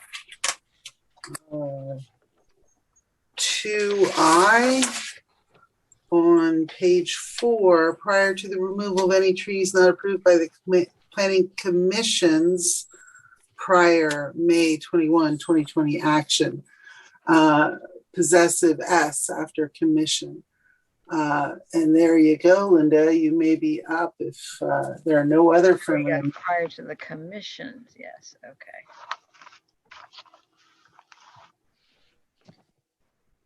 Okay. So Planner Neil, asking just for the changes that Commissioner Swift said, that Staff Neil said earlier in the record. So that was only a few things. Do you? Yes. Yes. Thank you. Thank you very much. So on page 1, page 1, the first whereas was missing an E. Yes. We changed 88 Toyon Road to Drive in the title of the resolution. We were in the third whereas, we removed excavation and tree removal permits from that third whereas because those were acted on in May and they were not a subject of this review tonight. Yes. Page 2, the first whereas, we eliminated a tree preservation TPP plan dated 2/22/21 because it actually is listed at sheet A14. Yes. So it's in there twice, so we took it out. And then page 4, first paragraph, we added a apostrophe S to the Planning Commission in the first sentence. Then on page 8, condition 35, we added a slash to the date of 3/9/2020. Yes. And then we added a condition 37, now that I have my glasses on, okay, that the second story roof deck privacy screen shall be 3 feet 6 inches in height and shall extend out from the northeast corner of the building 8 feet. And the north window of bedroom 2 shall have a lower sill height of 6 feet above the finished floor. And we added a condition 38 that a revised vegetative management plan must be obtained prior to issuance of the building permit. And let's change this a little bit to include the pittosporum hedge screening at the top of the property and the elimination of the lawn where the pool is going to be retained. To get Ross Valley Fire Department approval. If the Ross Valley Fire Department cannot approve the changes, the fence, I can't even talk. The hedge shall be replaced with a fence unless the neighbors and the applicant agree that that there's no screening necessary in that location. What about this headlight screen detail? Where's that? So I think that's part of that condition. Oh, okay. Did you say it? Well, there's 2 fences proposed for the headlight screening, right? And one of them may be unnecessary. I think what I heard Greg say is that they've kind of agreed that the fence that extends from the corner is adequate, but I would like to hear that from Ian. I would like to have that agreement from the neighbor before we just eliminate it. Okay, that sounds good. Thanks for reiterating all of that for the record. Commissioner Swift, do you agree then with the staff language? Thank you very much. And do we have a second on this resolution? Yes. Ooh, we have a first from Swift, a second from Newton. Can we have a vote, please? S. Gonzalez Parber, Yes. Newton, Aye. Swift, Aye. Chair Rodriguez. Aye. Your motion passes, and so the application has been approved. There is an appeal period for how many days, Ben? I'll remember this. 10 days. Anybody in the public is welcome to appeal this application to the town clerk with a fee and an application. And I think we're going to take a break before we go on to the next two items. We need, how about till what, 55? Does that work for everybody? Okay, see you then. Or like 50? 50? 50. Ben's happy with 50. We'll see you back at 8:50, people. Thank you. All right, Ben. So you're updating us on the town council meeting, the subcommittee, the subconsultant. Yeah, we were hoping to have a good, what I would term a soft rollout with the town council last night, sort of taking advantage of the higher profile of the town council meetings to talk about the housing element, and specifically also to have a presentation by BBK, the town attorney's firm, one of their housing law specialists, do a PowerPoint and show everybody really just how serious the state is about compliance with their various mandates. Unfortunately, or it's just what it is, the council got very involved with things like the composition of the Racial Equity Social Justice Committee and how those members would be appointed. And so 2 hours later, it was determined that the police chief's discussion about the hiring of a permanent police chief was probably the timely issue to address last night. So they continued that discussion until April 7th, and I'll get to that in a moment. April what? Till April 7th. The upshot of that is because it wasn't a joint meeting originally, as you know, it had been scheduled for a joint meeting with the Planning Commission. I scheduled this so that commissioners who, obviously you couldn't have more than 3 commissioners speaking at a non-agendized meeting. So this would have afforded your commission the opportunity to discuss what you had heard presented last night. So that hasn't occurred. So in theory, tonight's discussion can be pretty brief. In addition to the continuation to the 7th, what's happening now is that had already been scheduled for consideration of approval of the consultant's contract. And I would also say that we are still tentatively scheduling a joint meeting with your commission and the town council for April 21st. So please do put that on your calendar. Of course, these things can be subject to change, but I would definitely encourage any commissioner to attend that meeting. So if your calendar isn't already occupied, and do let me know if you are conflicted out, because of course, if a quorum of the commission can't attend, then there's no need to advertise it as a joint meeting.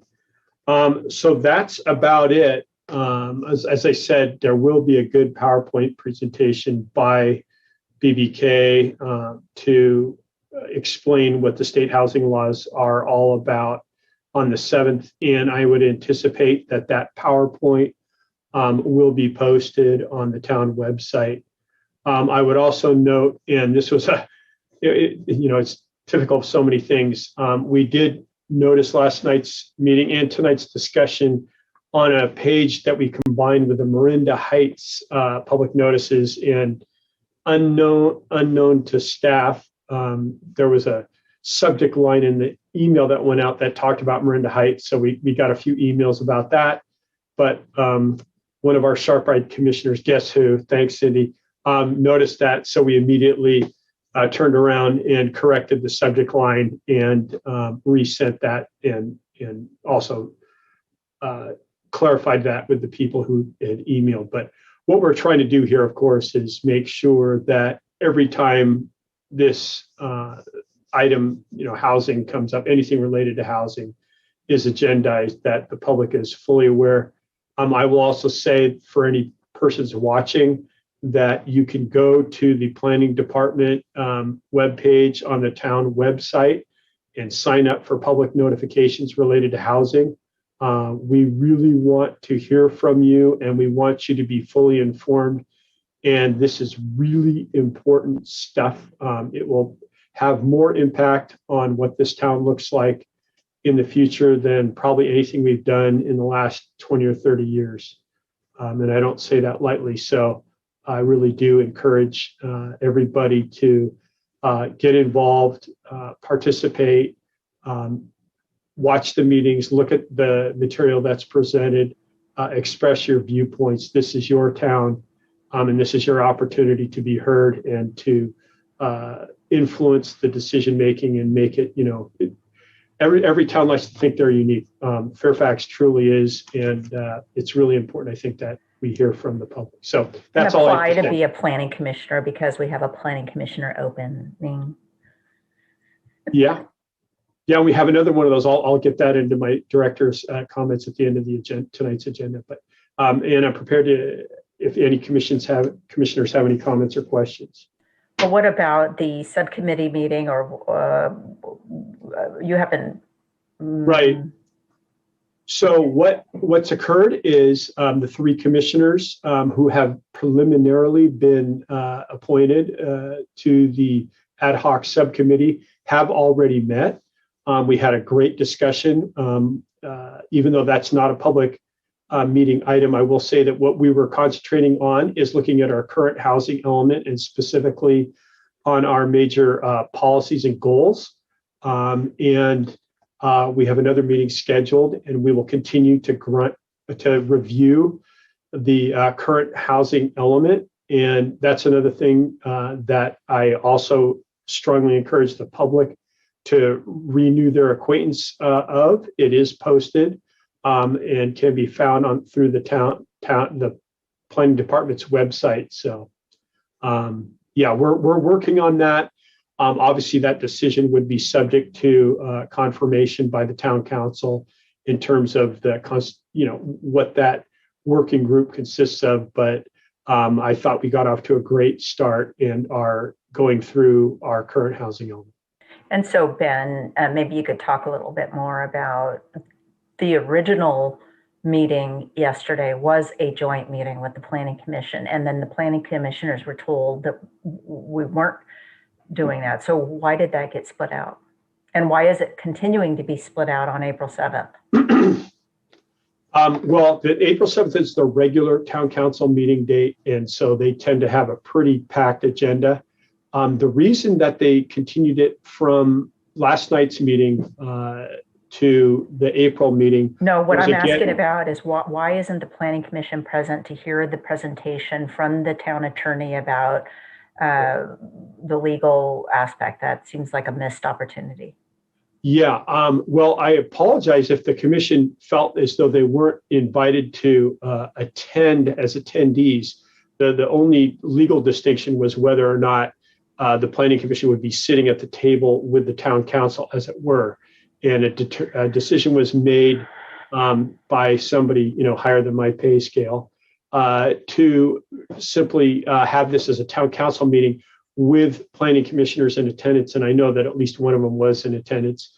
And so you are certainly welcome on the 7th. And I would encourage every commissioner, in fact, everybody, to attend that meeting and watch that presentation and hear what's discussed. And your commission, the entire commission can watch, but you would be members of the public. And then the challenge is, no more than 3 of you could speak at that, because at that point there'd be a Brown Act lack of notice planning commission meeting issue.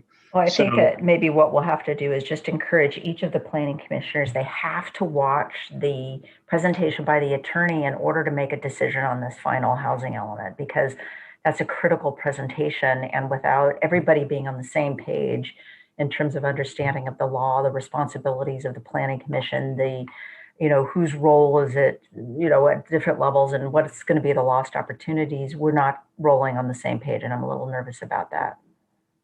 Yeah, and as I said, this is information that will be posted on the town site.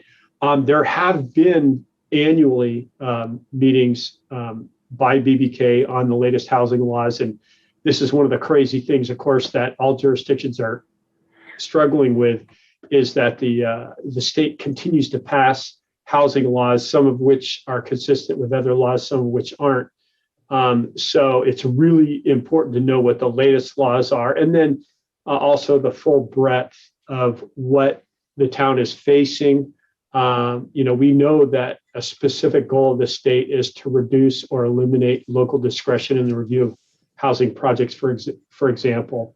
That's in the purpose section of the Housing Accountability Act. So that's why when we talk about things like developing objective design and development standards, which is not part of the agenda tonight, but those need to be understood in the context of the town retaining what discretion and local control it has over housing. So yes, the commission is welcome, and I agree with the chair. It's very important to watch this and become very familiar with it, so that your commission understands the sidebars, as it were, within which your review and recommendations will occur. And I think that any member of the public should be encouraged to read that January 21 packet where you outline some of the details, about the timeline on the project and a description of the number of housing units and so on. That's a good one. Commissioner Newton. So, Ben, my recollection was that originally we had identified this joint meeting with the town council and the planning commission. It's kind of like a workshop, right? A workshop, and basically a presentation by the consultants, an overview. So really kind of an opening of the formal work with the consultant on this process.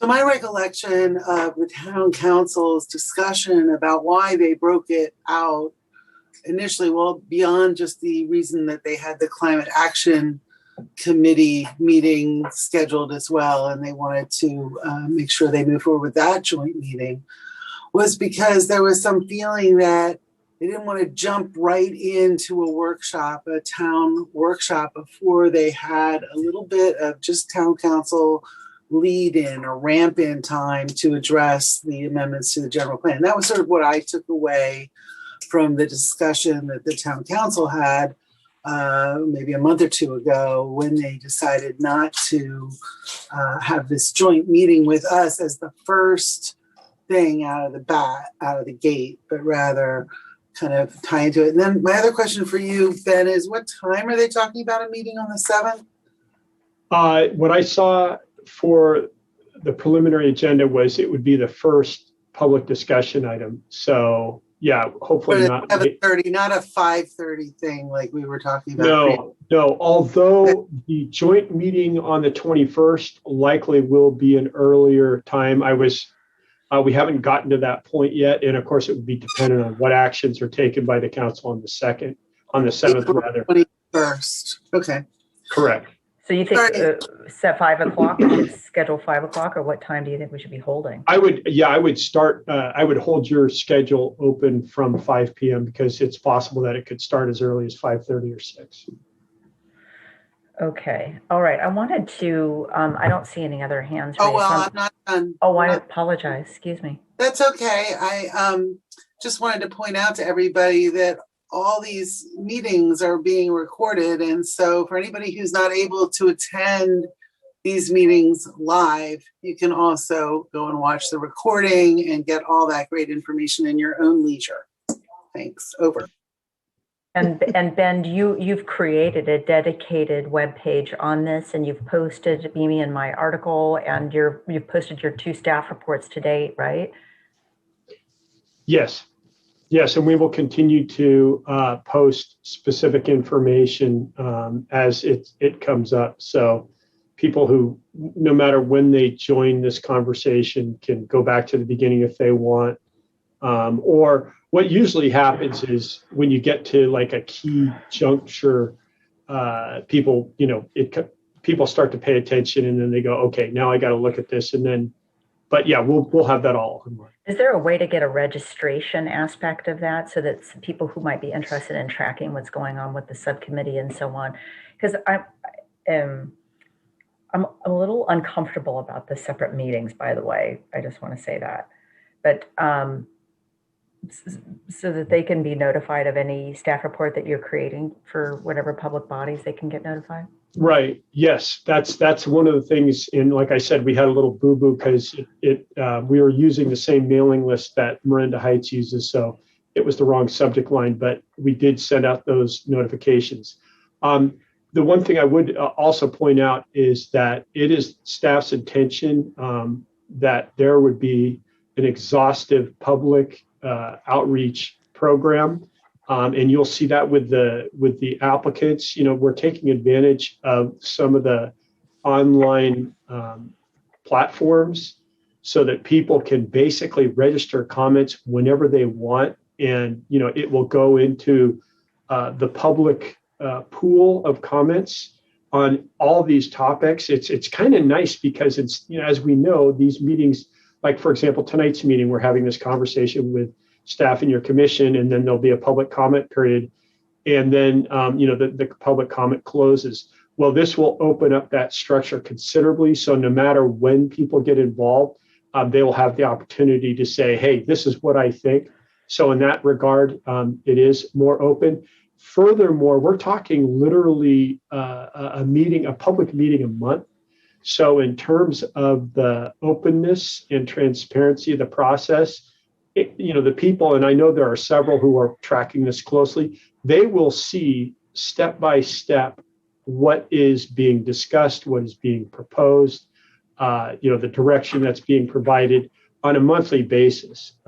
So I really feel as though the openness and outreach of this is kind of unprecedented. I mean, I believe from what I can determine, the last housing element was like 5 public meetings, and this is going to have probably 3 times that many. And I don't think that the subcommittee should be meeting unless it's a public meeting. I just want to say that on the record. I think it's not right. I don't think people should be meeting without the public having an agenda and understanding what's there and being able to be available. Okay. We have some members of the public who have questions or comments. And so Mr. McIntosh is our first commentee.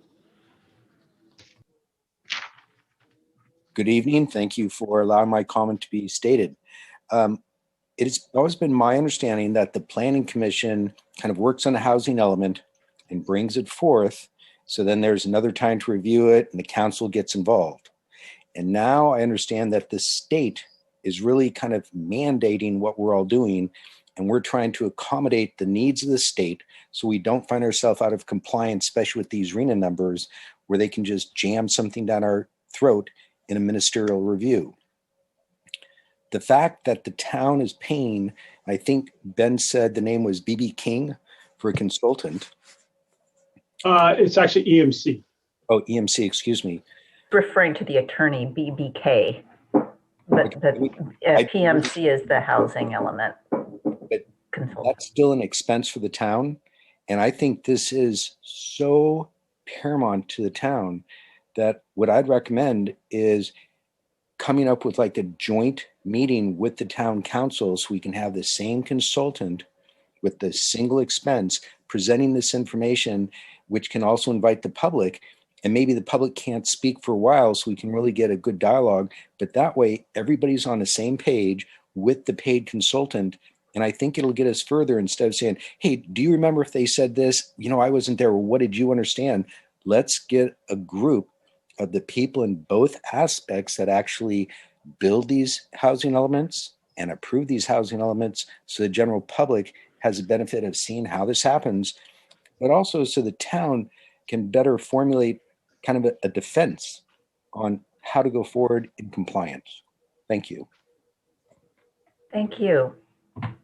Does any other member of the public have a comment? Okay, I'm not seeing any. Bringing it, then closing the public hearing and bringing it back to the Planning Commission. We'll go ahead and move on from this item then. We're going to move to item number 6, the discussion and consideration of a draft ordinance for recommendation to the Town Council for adoption, amending Town Code Chapter 17.020.030 to include a subsection C requiring design review permit for exterior color changes or significant changes to any buildings or structures on commercially zoned properties. And I'll turn it over to staff.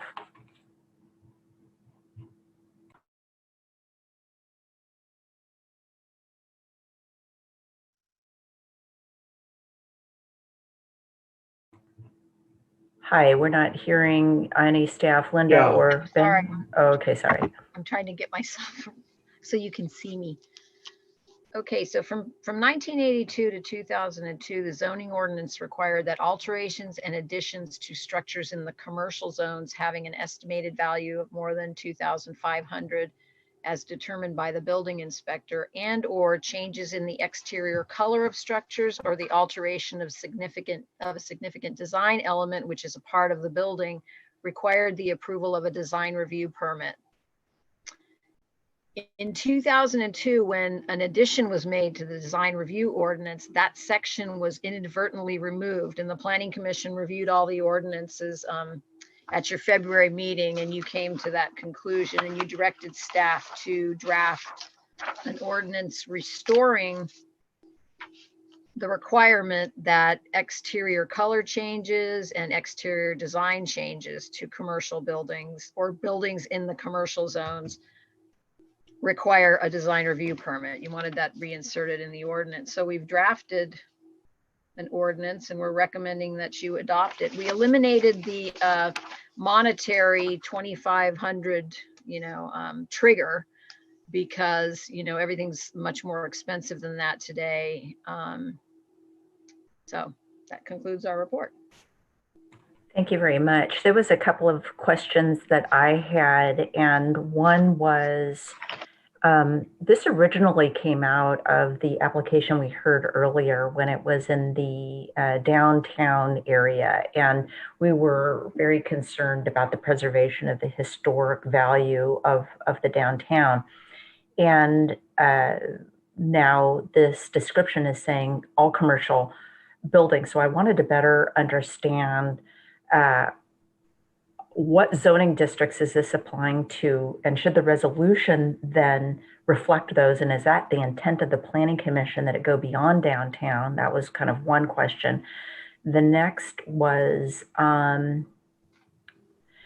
is there any PDD zoning districts that have an underlying or an overlay of commercial that aren't included in commercial zoning districts that should be included?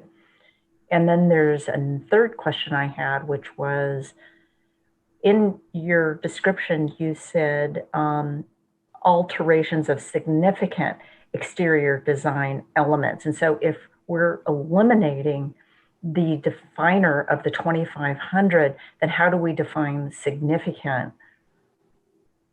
I think those were my questions. Okay, so could you repeat your first one? So Yes. Another commissioner asked this, if we should list all the commercial zones that this applies to, but the original ordinance applied to all commercial zones. The language applied to all the commercial zones. So that's my question is, my understanding is when we say commercial zone, it's CL, CR, CH, and potentially PDD. And so my questions are, where are the commercial, where physically, can you show me a map? Oh, yes. Right now where those are? And then I want to have a discussion amongst the Planning Commissioner. Was this our intent, that it apply beyond downtown? Okay, now once again, the little share screen is not showing up on my screen. So I'm not sure why that is happening. I think it's that your There it screen's is, a little wait. bit lower. There you go. Okay, I think I got it now. All right. So this is part of the problem, not having, okay. First I open it. Oh shit, I think okay, hang on. Oh boy. I'm gonna run into the same problem that I ran into before where the zoning map. Ben, you don't have, do you have the zoning map on your, I'm using my son's computer because I don't have a microphone on my on my town hall computer, so I'm gonna have to open it. It's gonna take me a few minutes. Okay, so you're seeing if I can get a zoning ordinance up? The zoning map. Yeah, excuse me, the zoning map. Okay, give me a few minutes. Well, I will. Should we race? I'll go on and answer the other questions. So the planned development district, there's sections already above it that oh, I'm muted. Okay. No, we hear you fine. Oh. Okay. So the planned development district is covered. New construction in the planned development district and exterior changes is covered in another section. And all our planned development districts are basic. Well, I guess I can't say that. So your question is, are there any planned development districts that have underlying commercial zoning or that have the potential to be developed with commercial? That's right, because your resolution of approval is applying to commercially zoned properties. And so I'm saying, okay, if we approve this, what specific zones are we applying them to? And where are they physically located on a map? And is that our intention? Because we originally wanted it to be downtown. So, and maybe we do want it everywhere. I mean, I don't really know. But I believe the intention of the original group that adopted this design review ordinance, right?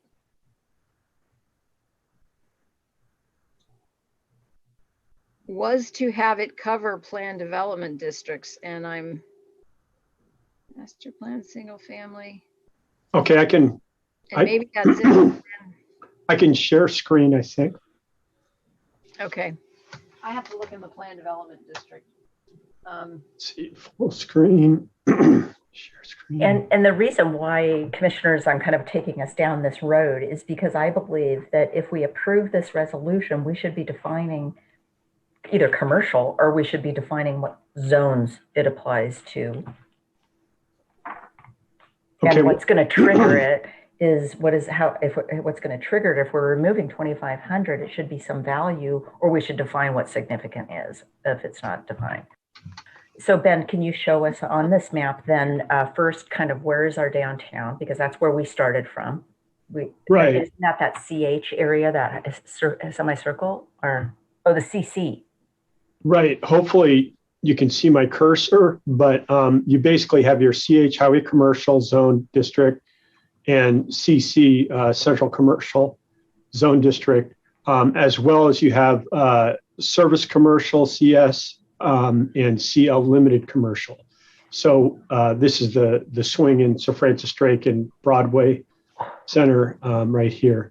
So there's no CR? Yeah, what's CR? Commercial recreation. So yeah, is that CR too? Not a country club, which is why I wrote it the way I did, right? Because it applies to all your residential zones are covered in A, and then significant exterior design changes, right, are covered in C. But are you? Because I'd rather look. How are you differentiating the A and the C in the resolution of approval? Because that's going to be the code we're going to look at, not the staff report, or what? I can see what you see in the staff report. So this is one of my comments, if I might jump in here Sure. first. One of my criticisms about this proposal is that we've got the proposed language that we would be adding as C, and we've got these old versions of the ordinance, and it makes it very difficult to look at the ordinance holistically. So if we're going to move forward with this and make a recommendation to the town council, I would recommend that the first attachment to this proposed ordinance be the existing language of The codes. 17-020-030 with the language in A and B that's currently there, and then a red line showing, doesn't have to be red, it could just be underlined or whatever to show the addition of C. Because I don't think you can just kind of look at C in a vacuum and not see the whole section 030 A, B, and C. So that was one of my comments. Can I just make sure I understand, Mimi? So that would be, so in your resolution, you would reference A, which would be the existing, in the resolution would reference A, and then it would reference the B, that would be the red line version, right? I'm suggesting that in the staff report to the town council, in addition to a resolution that theoretically would be worded exactly as you have it now, Okay. you would have an exhibit or an attachment for the town council to review that includes the existing language and shows what we want to add to that section. Got it. And I think what we're trying to do right now is ask questions of staff. I'm trying to even get clarification on where we were and where we are now. And now we're moving to resolution of approval, which makes me a little nervous because I'm not sure we're even there yet and we haven't gotten public input. And so I appreciate that. And so I'm still trying to understand what is even proposed by staff right now, and does it align with where we were? Yeah. And so what I was thinking is that when you say that alterations and additions in all zones except the residential zones, you're getting you list the residential zones that it doesn't apply to, you're getting everything else. You're getting plan development, you're getting senior master plan, you're getting all the commercial zones, right? The only thing that's eliminated is your single family and duplex residential zones. And I don't believe the town wanted to have like new gutters on a residence on a conforming lot go to design review. You know what I mean? And so you're thinking that the commercial then does apply to condo, townhouse, because it's commercially constructed. And our condo projects are all in planned development districts. They're all PDD zoning. Okay. So I think this is going to be another discussion that you just clarified my question, but I don't know that met what we wanted, but I'm still gonna stop there because I think I'm still concerned about going too far. And Commissioner Swift, do you have any questions of staff? So I think there's a couple things. One, we need to figure out what our intent was when we started this, looking at this and keeping in mind that the original design review, we go back in history and there are zones that may not have been there now, that may not have been there then. I pulled up, so we've got 5 commercial zones. We've got CH, CL, CR, CC, and CS.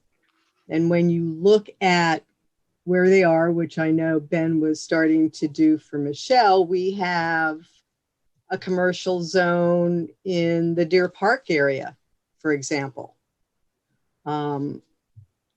which also has residents on it. So that kind of complicates everything. But I pulled up the zoning code for each, because these are some of my questions, for each of the commercial zones. And each commercial zone has a design review section in it, and they're all basically the same. And they say all structures, physical improvements, and exterior physical modifications of buildings in the CC zone or whatever zone, commercial zone, are subject to design review unless specifically exempted in each instance by the Planning Commission. So, as I think this started out with our concern about the downtown area. So the commercial area down there. They're covered. And as I look at what we've seen with some of the changes that are going on, I have questions like design review under central commercial zone. And I look at the changes that were made to the old Grillies on the corner with remodel and the new business owner that's coming in. And would any of those changes that have been made fit under the central commercial zone design review paragraph? So that would be, a question for staff. And if, for example, the tiles were black and the paint was black, would that have fallen under any of these? I think that's a very important question for Well, staff. so that's some of my To me, questions. it's covered. To me, it's Some of the questions, relate to that. It's an exterior color change and it's a material change. Well, and see, those are kinds of the examples that I think help me understand the breadth of the design reviews language in each of the commercial zones versus what is in the design review section itself. I also went through the A and B on there in the current design review. And if I looked at 17020-030A, where it says new residents and alterations or additions constituting 50% remodels as set forth in Town Code 17016, which is the nonconformance chapter, in all zones. So when I see A, I don't see it the way it's written. Intent may be different, but the way it's written, to me, it's saying if there's a zone that has a residence in it, yeah, which could be, a commercial zone, then it's applicable there. So to me, I don't read that as just residential. And when you look at the nonconformance chapter, it doesn't restrict nonconformists to specific zones, I don't believe. I believe it's like uses and structures, and then restrictions for that. And then the second one, just new construction in specific zones and residences which have a distance of more than 10 feet from the ground. So I think it kind of goes back to, kind of answering the questions about, for me, what the specific design review sections in each of the commercial zones kind of really say. What's a physical improvement? What's exterior physical modifications? The common usage of that and what people think that is. And then also understanding what we're trying to accomplish, which I think was our downtown commercial areas, which could be CHCL and CC, and kind of protecting is not the right word, but I'll use it, protecting their look. Yeah, I think that what you're saying is exactly what we would need to come back to us. And I think that unless there's any other clarifying questions for staff. Can I just say one thing? Absolutely. Okay, because I know that they wanted this to apply to all the commercial zones because I had people on my design review board when I started here in 1986, and they wanted to review changes to structures at Deer Park. They wanted it to apply to any commercially zoned property because changes to the commercial buildings at Deer Park, they're close to residential and they wanted to have the ability to see what was happening and control it in some way. They didn't want to exempt, I don't believe, any of the commercial zones from being subject to design review for changes that were going to change the look of the outside of the buildings. So Ben, can we go back to that map and you can show us where some CC, CS, CL, CR, CH, PDD is, just so we kind of re-clarify some of the uses? CL at the bottom there, what is that? This is Deer Park. The CL at the bottom is Deer Park. Okay, what's the CR going up to the right? The CR is Marin Town and Country Club. Okay, and the CC is all downtown. So that's the downtown. Okay, and then the H and CC, and CS is CL is School Street.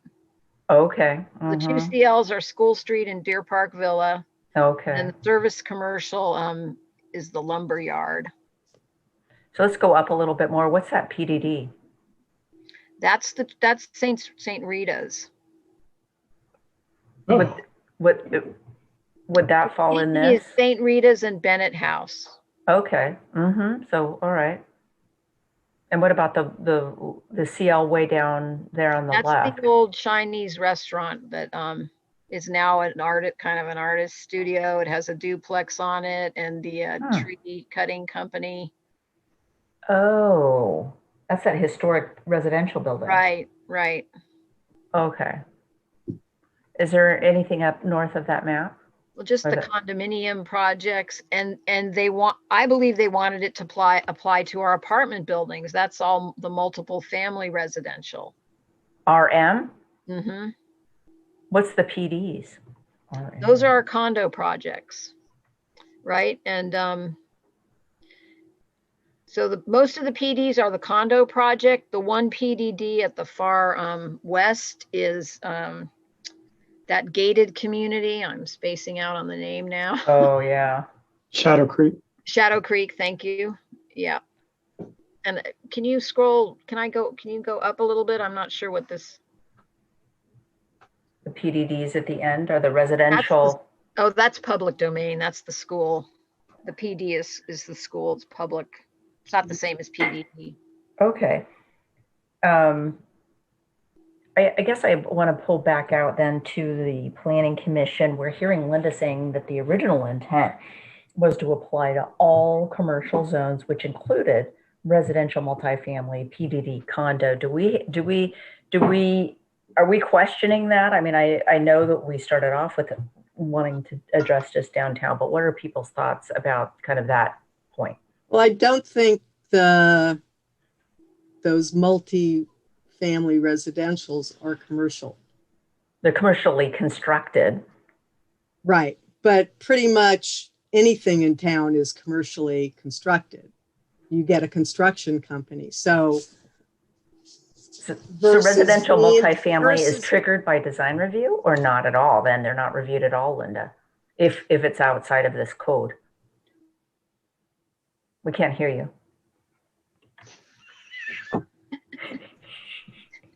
Thank God. I have to keep going back and forth from one code to the other.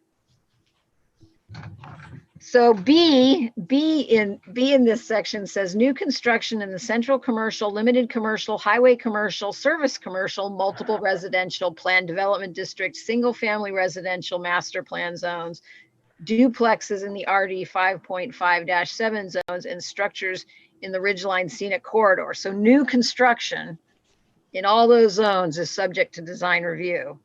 Okay. And what we were trying to do is, because of what's happening at what used to be the burrito place on the corner, that's the kind of stuff that goes in, because that exterior color change and design feature and significant design change language was removed. All of a sudden, the downtown, any of the buildings in the commercial zones, right, can make those minor design changes, and the multiple family residential zones could change the color of their roof and not have to go to design review now. And it came to our attention when all the buildings started turning gray and black, right? So we were just trying to get color, and like if a building's becoming deteriorated and they want to change like for like trim, and paint it the same color it was, Yeah, that's it's not different. going to require design No. review. But if they want it like, you know, the 48 to 52, they wanted to take the arbor style off and replace it with something new, right? That's a Yeah. significant design change. Commissioner Swift again. A question, and I had printed out a list of all the zones off of that map, but I don't have it in front of me.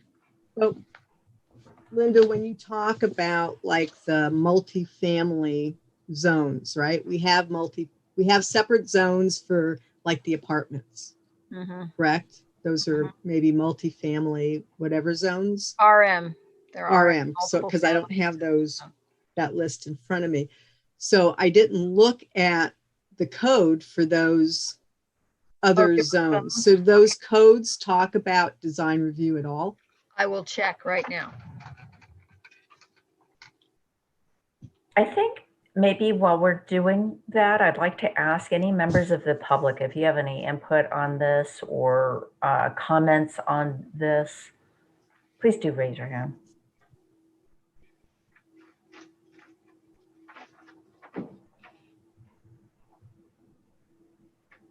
I'm not seeing any hands, so we'll close that public hearing then and come back to the Planning Commission. So the RM zone does not include the requirement of design review in the RM zone district language, but it did get included in the senior master plan, which we just rezoned the Victory Village site. And would the Victory Village, the senior RM zone, talk about, would it have similar language to the commercial zones? Sorry. Yeah, the way it reads in the senior is like this. Design review. All structures, physical improvements, and exterior modifications or building in the RMS zone are subject to design review unless specifically exempted in each instance by the Planning Commission or by other provisions of this chapter. So that's in essence the same language that's in all of the commercial zones. Okay. So that would cover it. So, but we wouldn't have that in the older multifamily zones. Okay.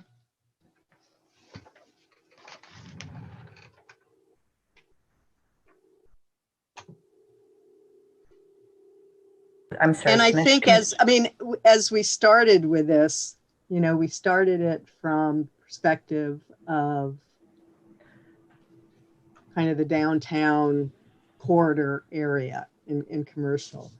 But, you know, when you think about it with those large apartment complexes, if building owners were to do the same thing, let's say, hypothetically, a building owner came in, or a building owner just went and painted the building black.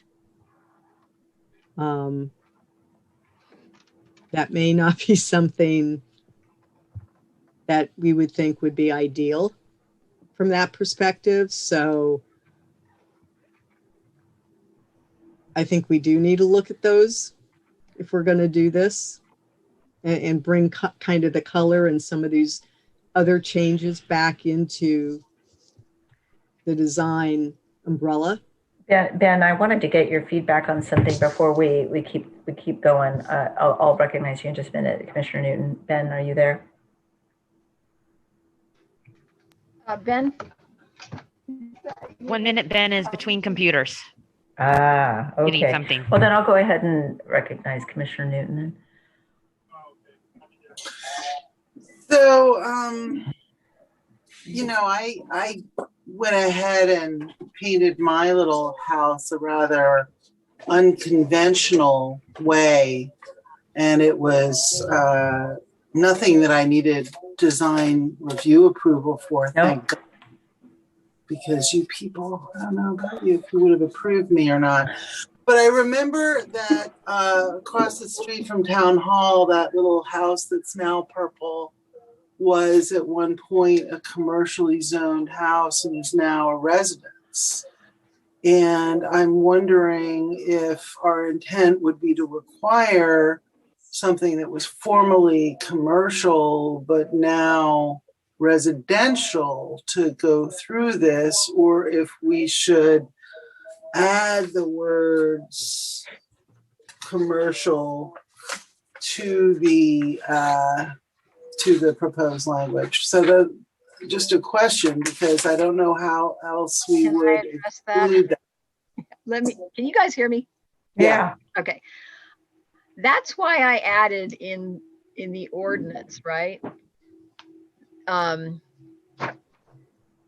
Which is a significant part of the design of the building or other site structures. So what happens to our little buildings that were built as residences that are now zoned commercial, they go back and forth from being commercial, whatever is the most profitable for the property owner, right?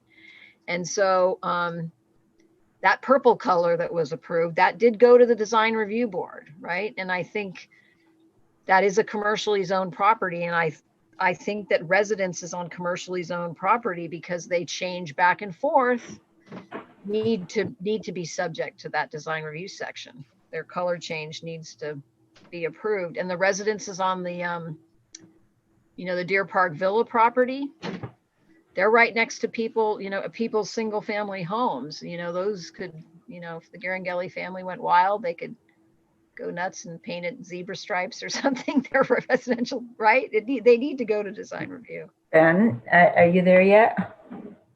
Yes. Thank you. I just wanted to ask you something before I try to pull this together and wrap it up and spit it back out. So we started with, we're just going to review the commercial properties downtown, right? We want to make sure that nobody slips through. Now we're talking about all the commercial properties in town, and maybe multifamily, and maybe properties that were formerly commercial but are now residential, and those that are about, it's exploded again. So just in terms of workload, I'm about to say, can you please return with blah, blah, blah, blah, blah, this spreadsheet, that, blah, blah, blah. And I want to talk to you about what your thinking is on that. Well, staff, Lynn and I do feel that this can be a fairly simple change. And, obviously it arose from the fact that there was a question about whether the commission had the tools that were clearly appropriate to regulate color. Now I realize that our focus is on structures in the downtown area that end up with some very interesting colors that some people like and some don't. When Lynn and I were looking at this change, we said, well, this is pretty straightforward. I mean, commercial buildings, before somebody gets to decide that they want to have it baby blue, I'm just, not just pulling that out of air.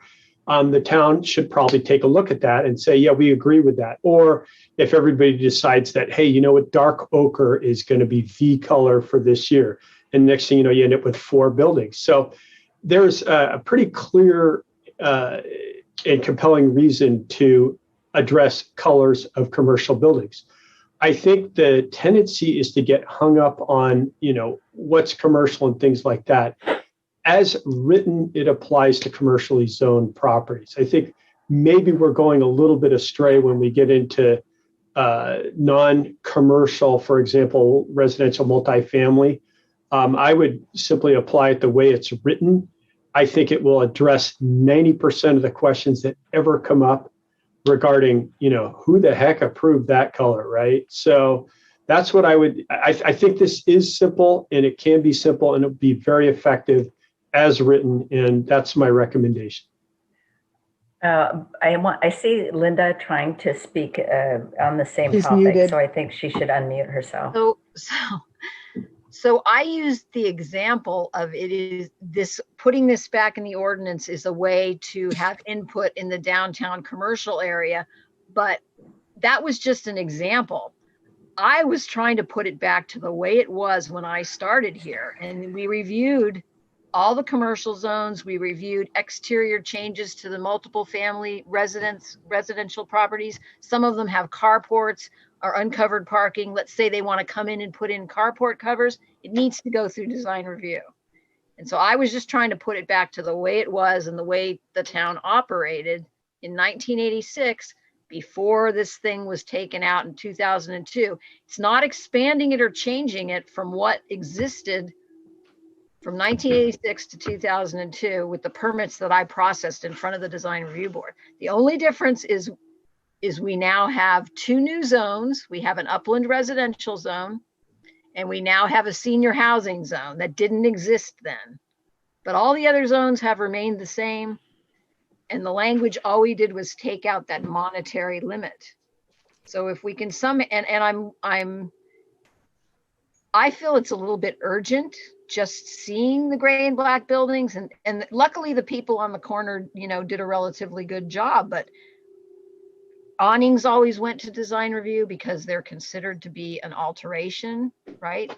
Putting new tile on the building went to design review. When Perry's wanted to do the tile, they wanted to just build a, like a wooden outdoor patio. They were forced to put tile on it. So all those things were already in place, and my intention was just to make it go back to the way it worked during that time, not adding it, not including any properties that weren't included before, right? And So Linda, go ahead. Sorry. So Linda, when I look, so I've got the map up and I'm looking at the list of residential zones. And this is a map like from 2 years ago. So hopefully the one online has the new senior zone on there. But you mentioned the UR zones. So would UR7 and UR10 be residential? No different than like an RS6 or an RS75? I'm just asking that from a zoning question for you. So so the UR zones are kind of unusual because, so I have to think about this for a minute, because when we did the UR zone, there actually was a whole initial study and a huge list of conditions. And I think the conditions, which I'll look at right now, said that that structures in the UR zone have to comply with the design review criteria, but I don't think it required them to go through design review. So I'm going to look at that right now. Okay. Because those would, when you look at, as you're doing that, just looking at 5.57 and RS6 and RS75, and you look at those as the only kind of single family zones we have, then, that could work for this, other than trying to get a sense of the URs and if they're really kind of same as single families. And that would be you looking at the zoning on that. So I think that we're going to move this item, and we're not going to make an action on it tonight, obviously. Some of the things that I'd like to do is move this item to come back to the next planning commission. We need bring this staff report back as an attachment, but what we need to have is a couple of spreadsheets. One is some clarity just on the goal, right? I think we agree what the goal is. We need to just write that in there. And then we need to have a side-by-side comparison between the design review ordinance and this commercial, or whatever this 17020. And then what are the triggers? What are the, triggers meaning $2,500 of improvement or substantial change, and the nuances of it, like if there's a cost difference between them. And that's just commercial. And then I think separately, we need to have kind of some analysis from staff on the residential side of things. We've got some residential zones that I think we're kind of losing clarity over. In my mind, we have distinct commercial properties.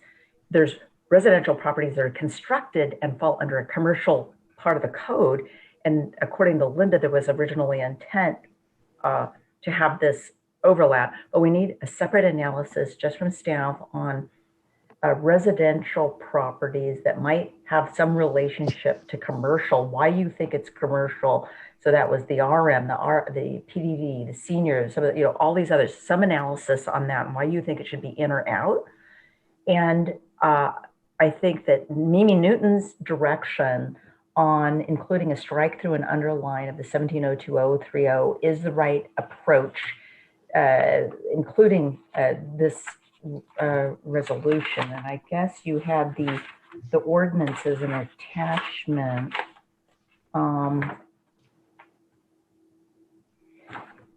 And I think that's what I think needs to happen. Is there anything additionally that people would like to see coming back to us? But I'd like to get this item moving off us. Yes, Mimi. Oh, I'd also like to see in the proposed resolution for the town council something that reflects why this is coming forward and references the error made in 2002 so that council gets an understanding that this isn't something we've pulled out of thin air, but rather is correcting an error that was made and trying to put the code into what we think the council over the years has intended it to look like. And I'm hoping you can add a couple sentences to sort of reflect that. All right. Oh, I'm sorry. I think that's it. Thanks. All right. So Commissioner Gonzalez or Swift? Can I have, if Linda's ready to answer my question, can we? It's actually the opposite of what I just said. So I'm looking at the actual initial study that was done when they adopted the upland residential, and under mitigations for aesthetics, there's a number 106 and it says design review board approval shall be obtained for all new construction. Oh, that's within the Ridgeline Scenic Corridor. Okay, hang on. I thought I had it, but it's new construction.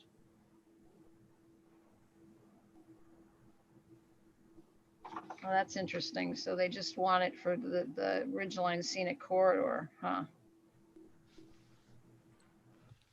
That may be because their upland residential zones are, most of them are partially in the Ridgeline Scenic Corridor, right? But I'm not seeing that all new buildings are going to require design review. It's just if they're in the corridor.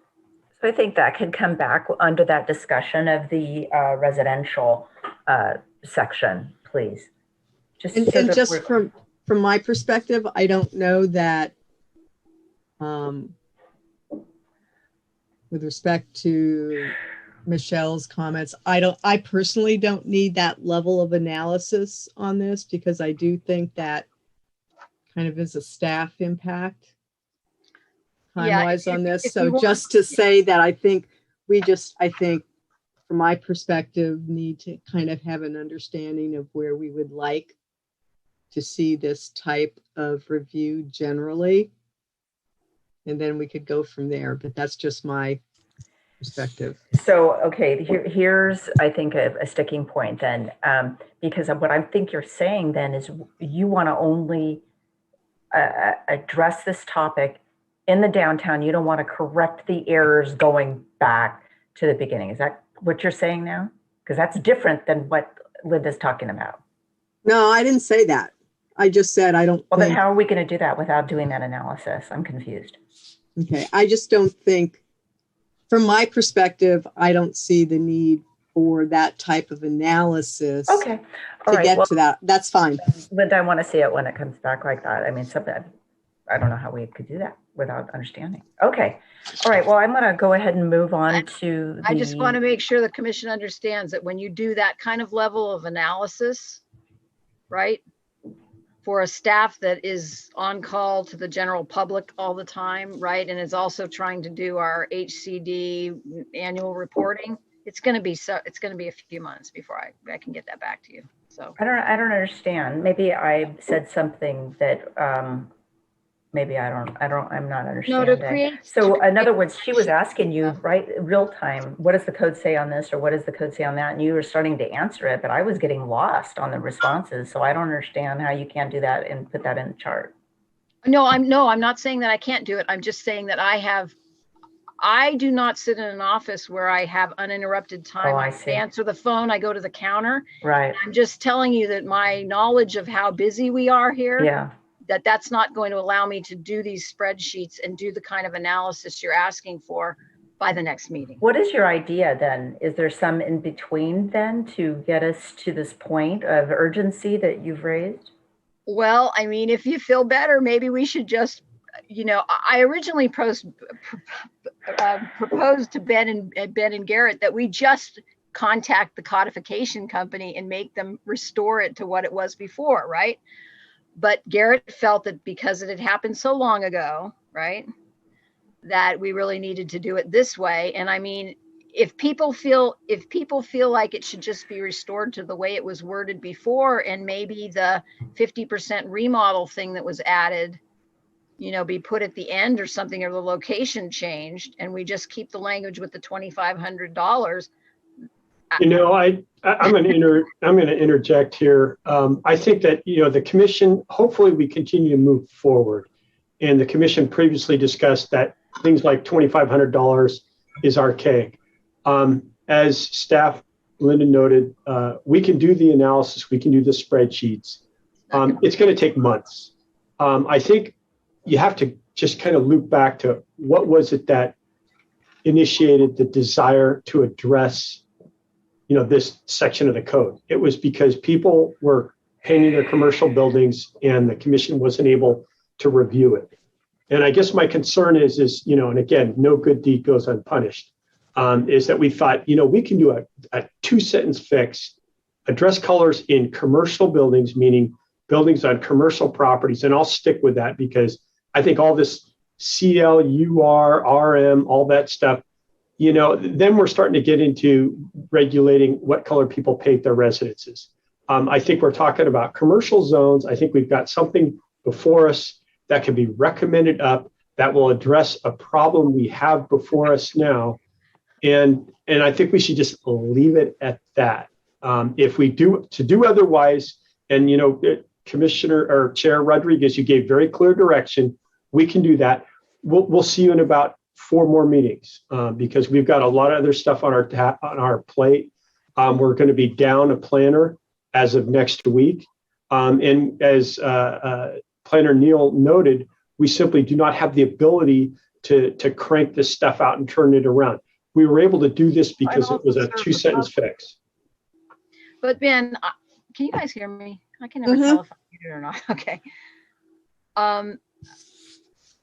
I just want to reiterate that it originally applied to, well, I guess it does say construction and B, construction in the multiple family residential. So that's not changing. So that's still covered. So we're good. Yeah. If you want to do it that way. Can I make a suggestion that we just continue this to the next meeting so that commissioners can look at this within the next month, look at the code, and perhaps when we come back, we'll have thought about the different zones, and perhaps in a month we can come back and come to some consensus on this. That would be my thought. So a continuation for deliberation, basically. Yes. Well, you might get input from the commissioners that aren't here that might help clear things up, or right? Maybe. Mimi, how do you feel about that?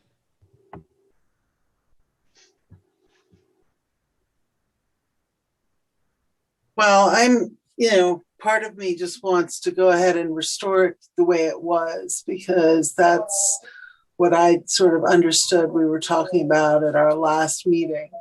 And the idea that, well, some things are a little bit different now. We've got zones that didn't exist back then that we should address somehow. I think that we could push this off to our next planning commission meeting with the idea that Well, I mean, I think whatever we do, we're going to need to either we do the homework or staff does the homework to understand the implications with respect to, the zones that didn't exist previously. Well, the- I just wanted to read you the original ordinance language that got removed again, okay? Because it was meant to imply to all zones except the single family zones, right? And the duplex zones. And then if you look down into okay, I'm going to read it. Alterations or additions in all zones except RD 5.5-7, RS 6, and RS 7.5, right? Which has an estimated value of more than $2,500 as determined by the building official, or exterior changes in the exterior color of structures or the alteration of a significant design element, which is a part of the design of the building. And then the line below that, it says new construction in all the commercial zones, and it specifically states new construction to duplexes in the RD 5.5-7 zone. So they only wanted new construction on duplexes. They didn't want single family homes to have to go through this process, right? And so I think we're still back to where we started again, which was my recommendation that we go ahead and continue it to the next meeting. And if staff has the time to come up with some, time to reflect on this and come up with an easier idea, our goal is still the same. I think and so I think we should move the item and see how it comes back. I don't think you can expect planning commissioners to do, the work. So I think we should move this item. Then perhaps what we're doing. Do you want to vote on this to move this item then, or can we just say we're going to move the item? Yeah. So are we looking? Linda, I'm asking you a question. Oh, you would continue it off calendar. Do you need a vote on that? Oh, I think so. Yep. Okay. Okay. So I'll go ahead and make the motion to return this item to the next planning commission meeting, leaving staff the time to internally discuss how they're going to come back with some resolution to this. I think you've heard what kind of changes that we'd like to see, and it seems like you and Ben are still kind of off as well. So I think you need to come back with some additional information. Okay, but did you continue it to the next meeting? We did. Even though staff. Okay. Mm-hmm. There you go. That's your motion, Michelle, Chair Rodriguez. But I also note that Commissioner Gonzalez-Parber has her hand up. I don't know. I didn't see it.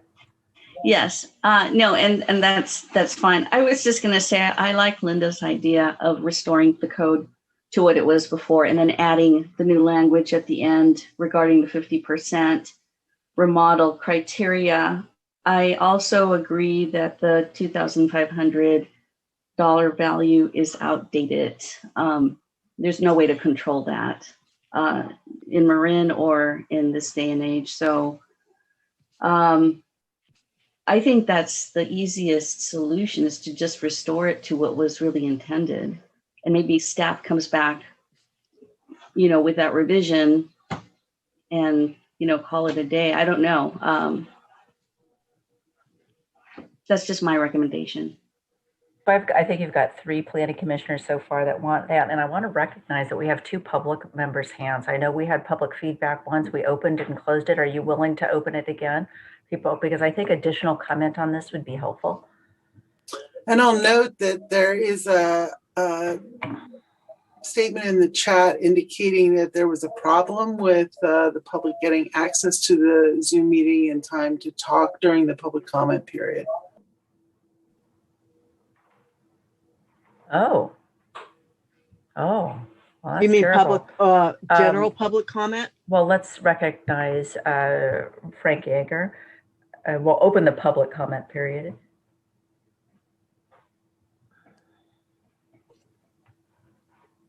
Jager, are you there? Yes, I've unmuted myself. Can you hear me? Yes. Okay. Unfortunately, what's happened is somehow a very simple amendment to the code to put all the commercial zones back into the design review code has gotten I don't know, off track, and it's become, from listening to your discussion, it's become very difficult. I just thought it was going to be something simple to put the commercial zones, all of them, back in, requiring design review. It's that's how it was for, I think we 73 is when we adopted, probably before 73, design review code. And in 2002, the company that does the changes to the zoning ordinance actually screwed up. They somehow omitted the code section that required design review for the commercial zones over 2,500. Now, maybe 2,500 is too small. Maybe you want to make that figure 4,000. I don't know. But the purpose and intent was to actually cover the color schemes of commercial buildings, so we don't end up with a whole downtown of black buildings or a whole downtown of red buildings or whatever. I mean, it's supposed to be something really simple. I don't make it too difficult on the staff to have to go out and do some kind of a study or a review of all the zones. I mean, just have it pretty simple. I've been trying to comment, but your Zoom function hasn't been working. So that's why I finally put in chat. I went to chat and was able to get a few words in. But just don't overthink it. Don't make it difficult on yourselves and the staff. Thank you. There was another member of the public who had their, maybe it was a phone, but I guess we've lost them now. That's correct. The phone caller did drop. Well, how we started to get complicated or not. Oh yeah, here's somebody coming back here. Oh, Frank raised his hand again. Nope. That was me on the phone when I couldn't get through. Oh. On the screen, I dialed it on the phone. All right, thank you. Yeah, it's just me. Thank you. So just closing that public hearing again. Well, staff came forward with this original resolution addressing commercially zoned properties. So this particular resolution addressed what we originally wanted. Where it got complicated is when Cindy started to introduce whether the difference between this and the design or the commercial, was it the design review code or the commercial code, and how this conflicted or not. That's why I started to go down that road. And then you introduce the residential zones. That's why I started going down that road. So if Cindy, you don't need that to act on this, we have in front of us the resolution that we asked for to address the commercially zoned, and all the change that we need to make is to the ordinance with the strike through and underline, but that can be done at the town council level. And I have another change about no change to ordinance 688. So we lost staff. I don't know where they went. So I can't ask them if that is what that is. So at this point, with some of the comments and things, I would then perhaps, just as Planning Director Berto said, that we continue it to the next meeting for, what was your phrasing, Ben? Well, deliberations. I think there's some language tune-ups that we can do. I would recommend that we just continue this for deliberations to the next meeting. Can you make that motion? I make a motion that we continue this item to the next meeting for deliberations. And I think we would be better able at that point to address it. I'll second that. Okay, Gonzalez Parber, Yes. Newton, Yes. Swift, Yes. Chair Rodriguez. No.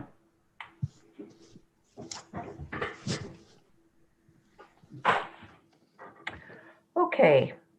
So now do we need to go on to item number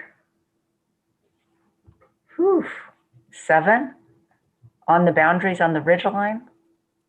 Sure. Okay. Thank you, Chair, members of the commission. Staff has been, for some time now, studying and working on developing a digitized georeference baseline map of the town's ridgeline scenic corridor, as defined in Chapter 17060 of the zoning ordinance. This is the 10th Planning Commission meeting on this topic. Staff believes that will assist everyone, town residents, reviewing bodies such as your commission, and staff to have a legally and procedurally grounded reference map that can be applied to property boundaries and used as the basis for ridgeline scenic corridor determinations. And currently there is no such map. Out of the deliberations at the last meeting, Commissioner Newton volunteered to assist staff in trying to bridge this impasse that we have in trying to follow our regulations, and met with staff twice. And I believe she came up with something that reflects her talents as a visual person, and can illustrate well the challenges with applying the 100 vertical foot ridgeline scenic corridor as it is currently written. And what I'm going to do is share screen now and continue my conversation on this. Okay. So what Commissioner Newton suggested, and it was something that, let me see if I can zoom in. I don't know why this isn't zooming in. Are you seeing that share screen? At the top of the screen, there's the magnification numeric. Maybe, there you go. There we go. Okay, thank you. So what Commissioner Newton suggested was an ombre, or a visual, a color gradation that represented the different elevations in town. And what our talented geographic information system specialist did was render this, and you can see the difference between the pretty purple color we came up with and what it printed out. But either way, it's very clarifying, staff believes, because what you see here is the town broken up into 100-foot contours. So each color difference represents 100 feet in elevation in the town. And obviously, when you get into what we've been describing as the peneplain portion of town, and this is really the area between elevation 200 and elevation 100, and that's, vertical geodetic datum, relative to sea level. You can see that 100-foot difference is basically the flatland area of town, with the exception of the far east area. And you can see Fairfax Creek kind of working up there because that's deeply incised. So that's less than 100 feet. Well, what this also showed very clearly is what staff has been struggling to explain otherwise, which is that when you are trying to apply a 100 vertical foot ridgeline scenic corridor, as it is currently written, it encompasses not only the entirety of the hillside areas of the town, but the horizontal areas as well. And let's just focus on the hillside area, because I think we can all agree that clearly the intention is not to apply this to the horizontal areas, regardless of how literal application of the 100-foot vertical RSC would direct you to do so. But when we get into the hillside areas, and if you could see my cursor here, this is the 200-foot elevation contour line. This is the 300-foot elevation contour line. And this is Fairfax Ridge. So this is all touching on Fairfax Ridge. That Fairfax Ridge terminates at about the 200-foot elevation. It's actually 196 feet elevation. But for purposes of this discussion, 200 is fine. So when you stand at this 300-foot elevation and say, okay, I'm going to apply this 100 vertical foot drop to and require all properties within that 100-foot vertical drop to be subject to the Ridgeline Scenic Corridor chapter and regulations. What you have done is taken this band which you can see colored, and we also outlined this in black. And you've taken every property in that band, and you've said that these properties, and it doesn't stop there, it goes outside the town, and then it comes back in, that's the same color. So what you've got is over 10 miles of hillside area in town that is now subject to the RSC regulations because of this one ridgeline here. And even if you were to limit it to continuous area within the town, in other words, this band up to here where it stops, and this band, which if you look at it, it goes all the way up Cascade Drive and then wraps around. This is all 100 feet vertically down from this 300-foot elevation. That's the only way it's described. And this is over 5 miles of properties in town. Now, what's the impact of that? Well, if you look at our chapter, chapter 7060030, general requirements. No building, accessory structure, or structure with or modification thereof shall be erected within a ridgeline scenic corridor, except in either of the following circumstance. The applicant demonstrates to staff that an accessory structure or addition will have no impact on significant views due to the proposed location of the structure, or the planning commission approves a permit for building in the RSC. And then if buildings, accessory structures, or additions or modifications to them must be placed in the restricted area, they shall be designed and located to have the least impact on existing visual resources. Okay, so how do we go through that process? Well, then you go down to 17060-040. Significant view corridors will be addressed by the applicant in the application using photographs and or illustrations which demonstrate how the proposed project is seen from public gathering places and major roadways, neighboring properties and neighborhood roadways, critical points within the subject property. It goes on and on. It further says that in criteria for review of application, the Planning Commission shall use the following criteria to review applications. Under B1, extensive tree pruning and tree removal around structures shall be avoided. Additional screening and cover shall be provided with new planting compatible with existing vegetation and designed to break up silhouettes, reflections, etc. So you can see it's a process. And if we were to say, let's just apply it the way it's written, well, guess what? We have this 5.5 mile strip if you're just going to go contiguous, even though there's really no reason why you wouldn't use it for every 200 to 300 foot elevation, because these ridge lines here touch on that, and that's continuous to this point. But that's just a 200 to 300 foot elevation. As you can see from this color, this next color gradation right here is the 300 to 400 foot distance. And so you follow that out. That's their 100 vertical feet. The next one is the 400 to 500 vertical elevation.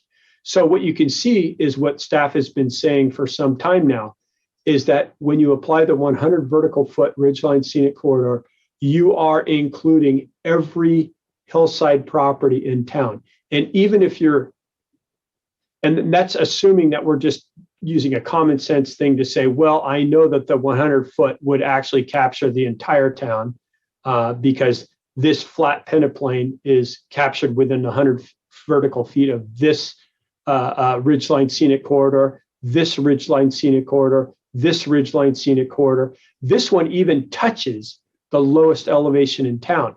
So, but if we're just using the common sense basis, we're saying if we're going to apply it, it applies to everything on the hillside in town.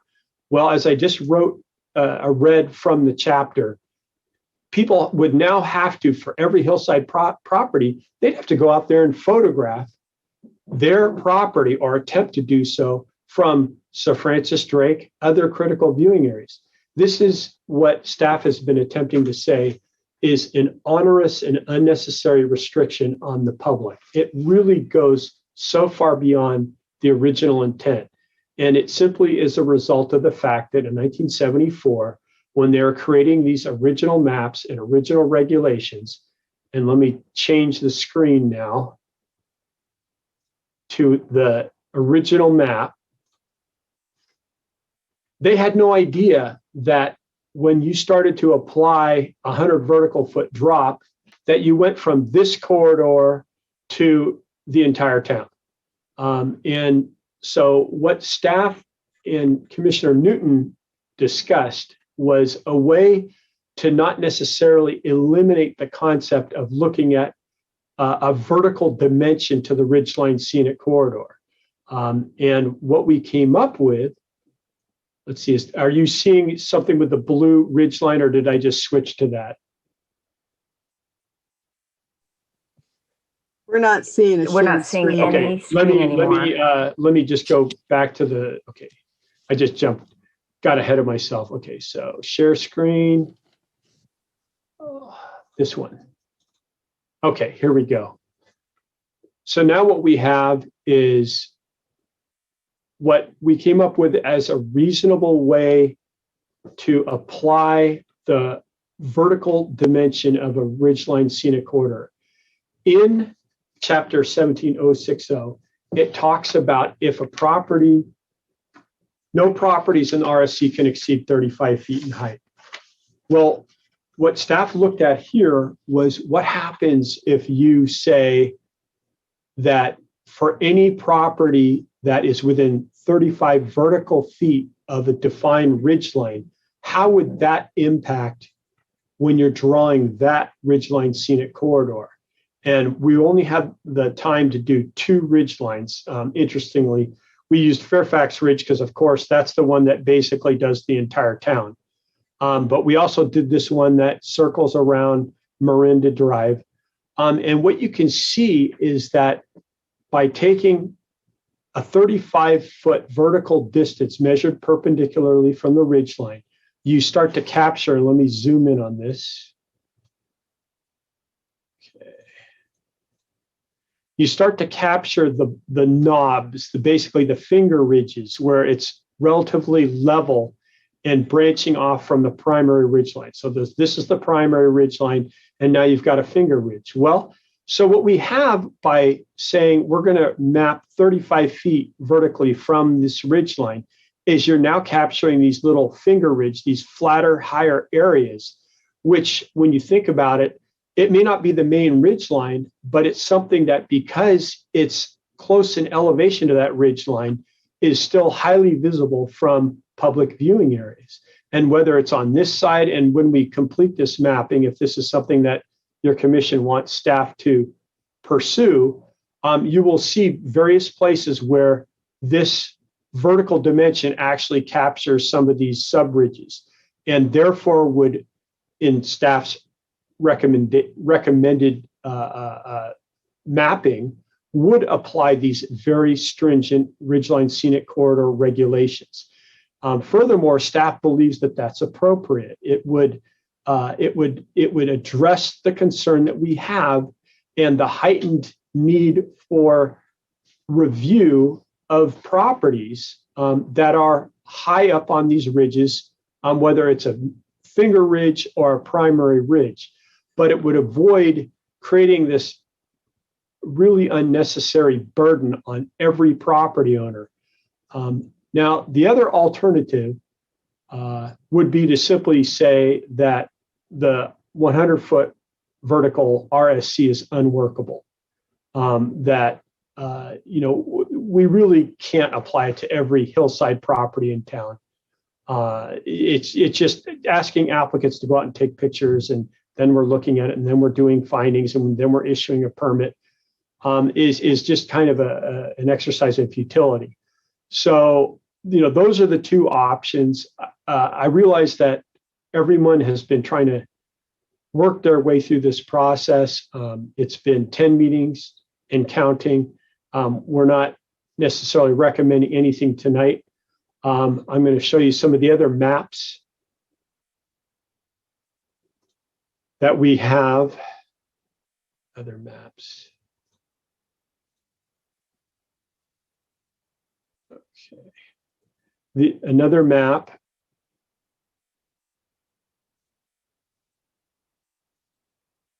And this is the one that I think there's been prior planning commission consensus that we should pursue the mapping.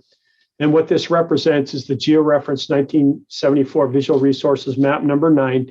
And what we've done is combine this with the 150-foot horizontal RSC. In other words, a total corridor boundary of 300 feet, 150 feet on either side of the ridge. And you can see with the advances that we've now made in mapping that it closely follows the 1974, that's the green RSC, but there's areas where it kind of sticks out, or that the 1974 RSC sticks out from it. So this is not the controversial aspect. And this one we can and would apply immediately, regardless of what the determination is made with respect to the 100-foot vertical RSC.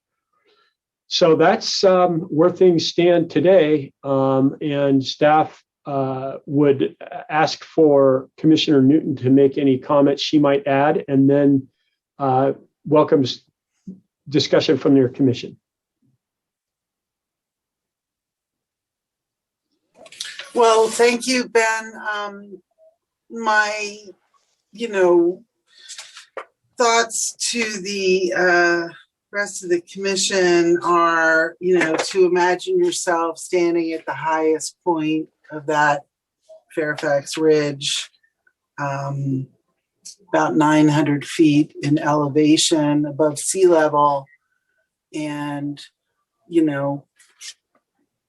dragging a piece of string that's 100 feet long and walking down that red line that was in the middle of Visual Resources map number 9, and sort of dragging that, vertical line with you as you walk from that highest point down to the lowest point of the ridge, and just everything in that area being caught up in your vertical distance.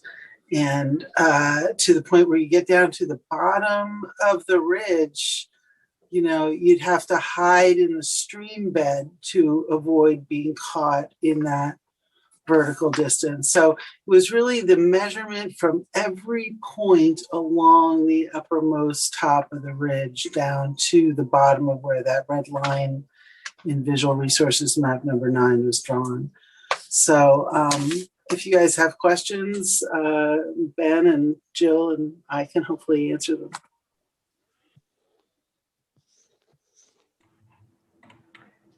I see Commissioner Swift has a question. So a couple questions. If we go down this path, we leave the code alone. We don't change that. We leave the Visual Resources map 9 alone. We don't touch that. So what I'm seeing here is more to the point of what I've been trying to express, apparently not well, that I've never agreed with our approach to what that 100-foot vertical meant, in that it would go beyond that 150 feet horizontal. That was never the intent to do what the mapping was showing. It's more the point of when you brought up, what is within 35 feet of the ridge line, in essence, when you look at an application. Because when you look at the code talks about any piece of a structure that would penetrate that line of 35 feet below the ridge line. And that's really what we're trying to get at. So it really kind of expresses what I've been thinking the code talks about, and what it's really looking at and protecting, and not, 100 feet that's going to take you into a stream bed. My only comment on that would be, if for the 35 feet, and correct me if I'm wrong, that's where a portion of a structure can't go above. So you're really looking at then properties or buildings that would be lower than that, correct? So if I've got a building site, and let's say my building site is 50 feet below the ridge line, then I'm allowed a certain amount of height there, theoretically, but whatever I have can't go above that 35-foot line, because that then gets folded into the code and that whole process.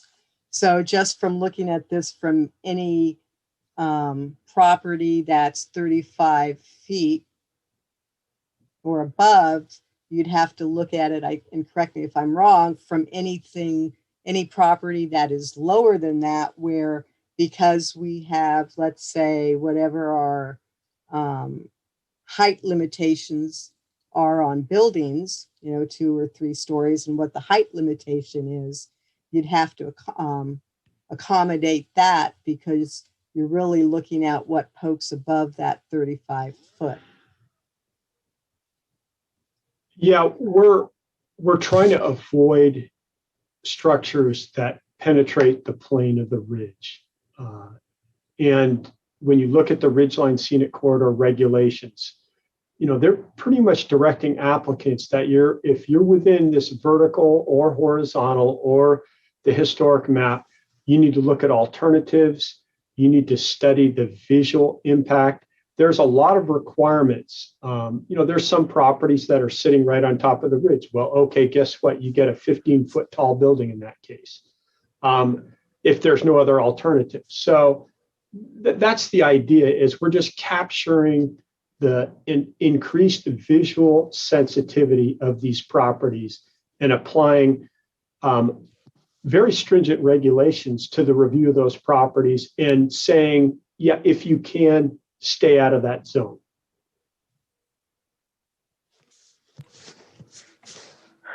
I might take a stab at just getting to Cindy's point. First off, the language in the ordinance talks about the 150-foot horizontal and the 100-foot vertical, whichever is greater.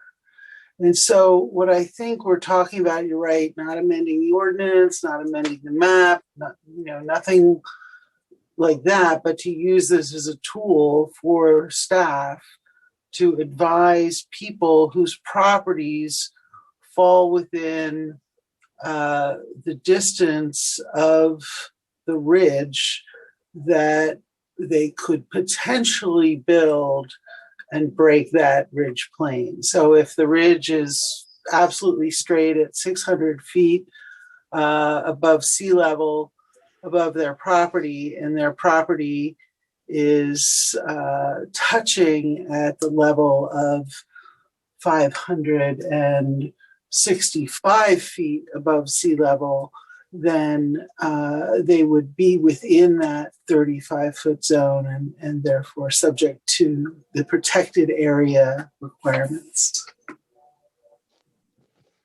But just to that point, would you also be looking at a property that would be like let's say the ridge is 700 and the level of the property is at 650. So they're allowed to build a certain height.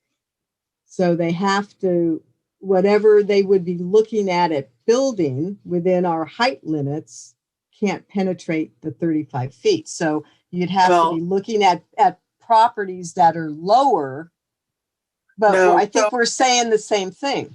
Well, I don't know, because the 35 feet is there because that's the highest you could build your structure at. So if you can't build over 35 feet, we don't need to regulate the person at 650 feet if the ridge above them is at 700 feet, because nothing they build is going to exceed 685 feet, which is below the 700-foot ridge line. So that's why what the key is that 35-foot vertical drop is capturing all the properties, given our height restrictions, where that top of the ridge plane might be broken by development. Okay, we're saying the same thing, I think. Thanks. Does Commissioner Gonzalez-Parver have any questions? No. Well, actually, I wanted to say I love the map. I love the colors. So the only thing I would ask is, this is going to be an overlay on the GIS map, is that correct? Yes. Okay. So the only question I would have is, can we or can you add a hatch, like a cross hatch, where these prohibited areas are? I noticed, right now, like the slide zone has like little dots when you look at the map. And so it's really easy to discern where the slide zone ends. So because these colors are, when I have trouble looking at, for instance, the fire severity map, where it goes from, I don't know, salmon to pink, and sometimes it's hard to see. So if you had a little hatch, like a cross hatch, I think that would make it easier to understand where the codes apply. Yeah, these colors are for illustrative purposes. When we have the map, what it will look like is the visual resources map with the 150-foot RSC superimposed and with this 35-foot vertical superimposed. And we'll make sure that it's very clear graphically, and that when you go to Marin Map, you can click on the property boundary layer, and it will be very clear where the edge of the furthest extent of the RSC is located relative to the property. So you will know, the no build zone, if we're going to term it that. Mm-hmm. Okay, I'd like to, I'm sorry.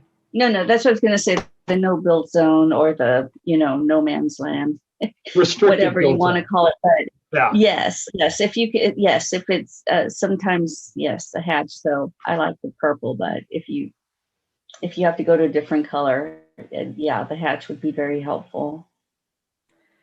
Okay, I'd like to open the public comment on this. Is there any public comments or questions? Please do raise your hand.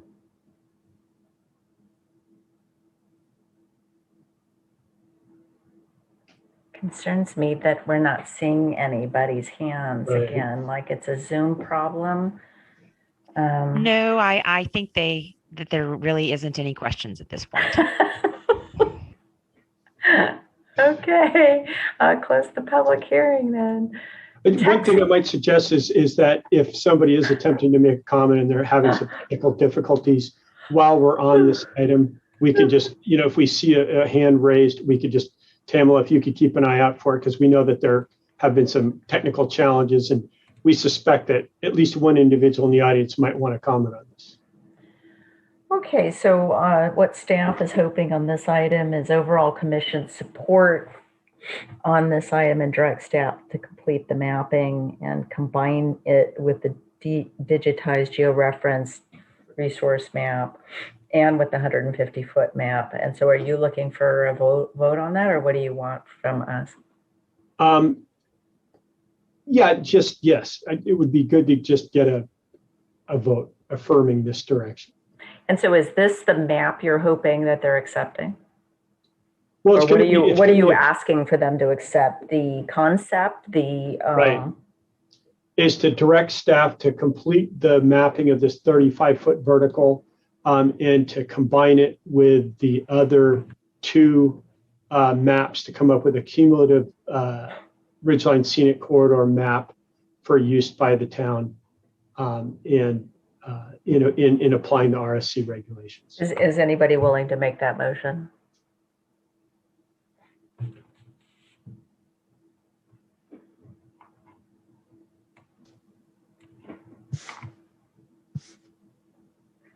Seeing no one.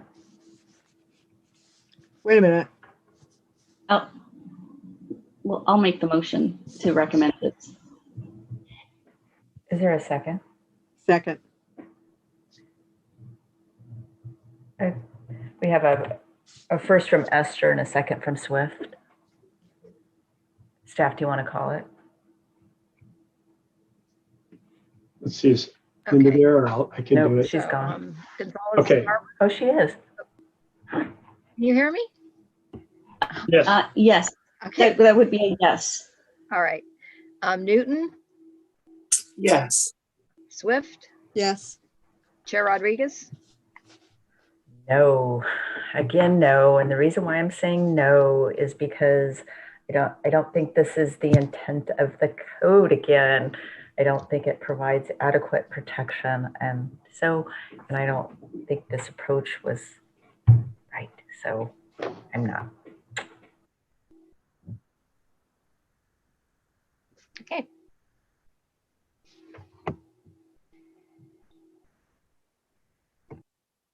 okay, Commissioner Rodriguez, or Chair Rodriguez, you're muted. On to item 8, minutes from the January 21st and February 18th Planning Commission meeting. Did anybody have any changes? I'll go ahead and make some changes on the February 18th meeting. On page 3, Chair Rodriguez asked that the topography height of the ridge above the house and the elevation height of the top of the building. This is the addition, whether it can be viewed from Deer Park over ridge. And I'm sorry, on page 2, Chair Rodriguez, it's the second Chair Rodriguez, she noted that there is open space and utility extensions, that's the addition, and undeveloped properties. Can I ask that when you guys make these changes and you give me the page number, that you tell me what paragraph you're in, because I'm having a hard time. Yeah, thank you. Mm-hmm. So can we So go, on February 8th. 3 at the bottom, right? Page 3 at the bottom, you had the changes and I couldn't find it. So what was your change to page 3 at the bottom? Page Chair 3. Rodriguez asked about the topography height at the top of the ridge. After top of building, adding whether it can be viewed from Deer Park over ridge. Okay, great.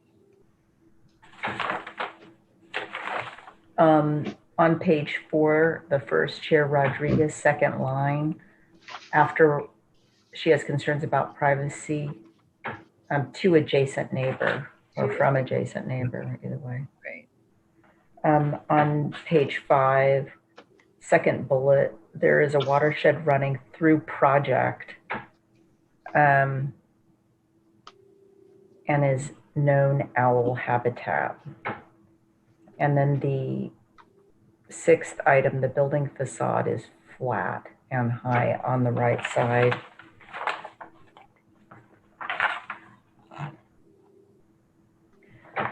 On page 6, in the motion,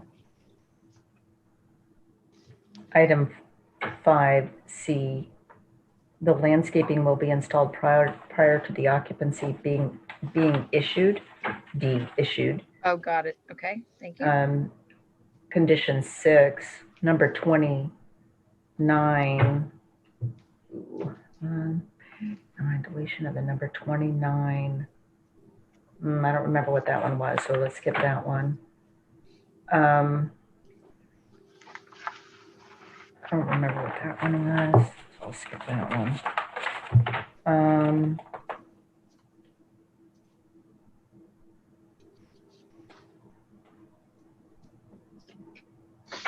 On page 9, for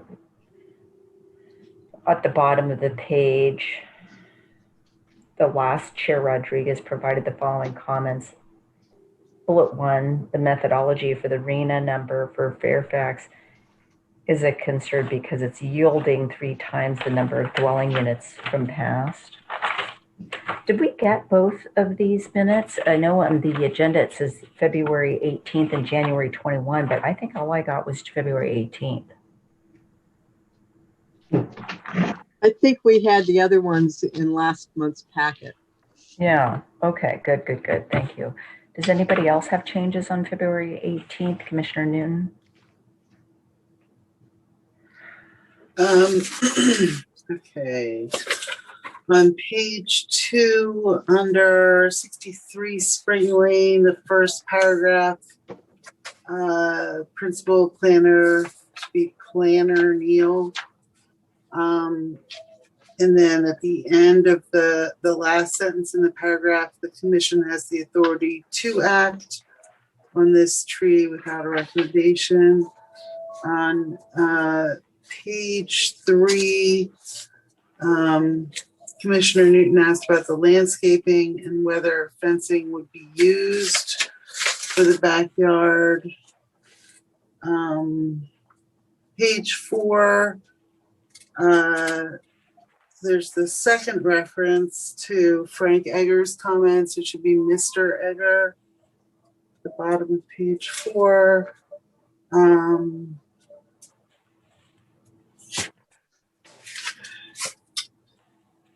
And at the top of page 7, Chair Rodriguez said there was a 10-day appeal period and a $500 fee to file an appeal.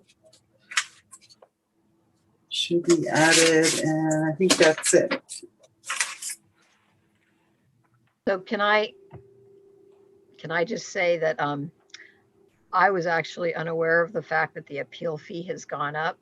So we need to, the clerk suggested that we not use the appeal fee because it does tend to change, and just advise people in the future. I just want to tell you, or I'll forget, what the appeal period is, and then recommend that they contact the town clerk because she's the one that accepts the appeals. How much has the fee went up? Let's see here. $100. So it's 600. That's really discouraging people. Well, as a practical matter, we lose money. I mean, I realize that there's access to people's, rights for appeal, but it's a subsidized application. Mm-hmm. Does anybody else have any changes to these minutes? Nope. Do you need a motion on this item, Ben? Okay, well, I guess I'll make the motion to approve the minutes of Thursday, February 18th with the changes that both Commissioner Newton and Chair Rodriguez entered into the record. I'll second. Item's been moved and seconded by Rodriguez and Newton, and roll call, please. Michelle, I'm sorry. Can you repeat the motion? I didn't hear if you said both minutes, right? No, February. just the February 18th minutes, but by with the changes is moved by Newton and Rodriguez. So we're only looking at the February. We're not looking at January. We didn't have January in our packets. Right. It was, so we didn't approve January's, I believe. At February, we moved it over. So that's right. Are you saying then, because we didn't have them in the packet, but we had them from the last meeting, that we'll hold those over to the next meeting and have them in our packet? Linda, do you know if it came to us last time and this was just an error on this agenda, or it needs to come back? It was actually on the agenda, but I guess during the copying that wasn't copied. Okay. I included it on the agenda.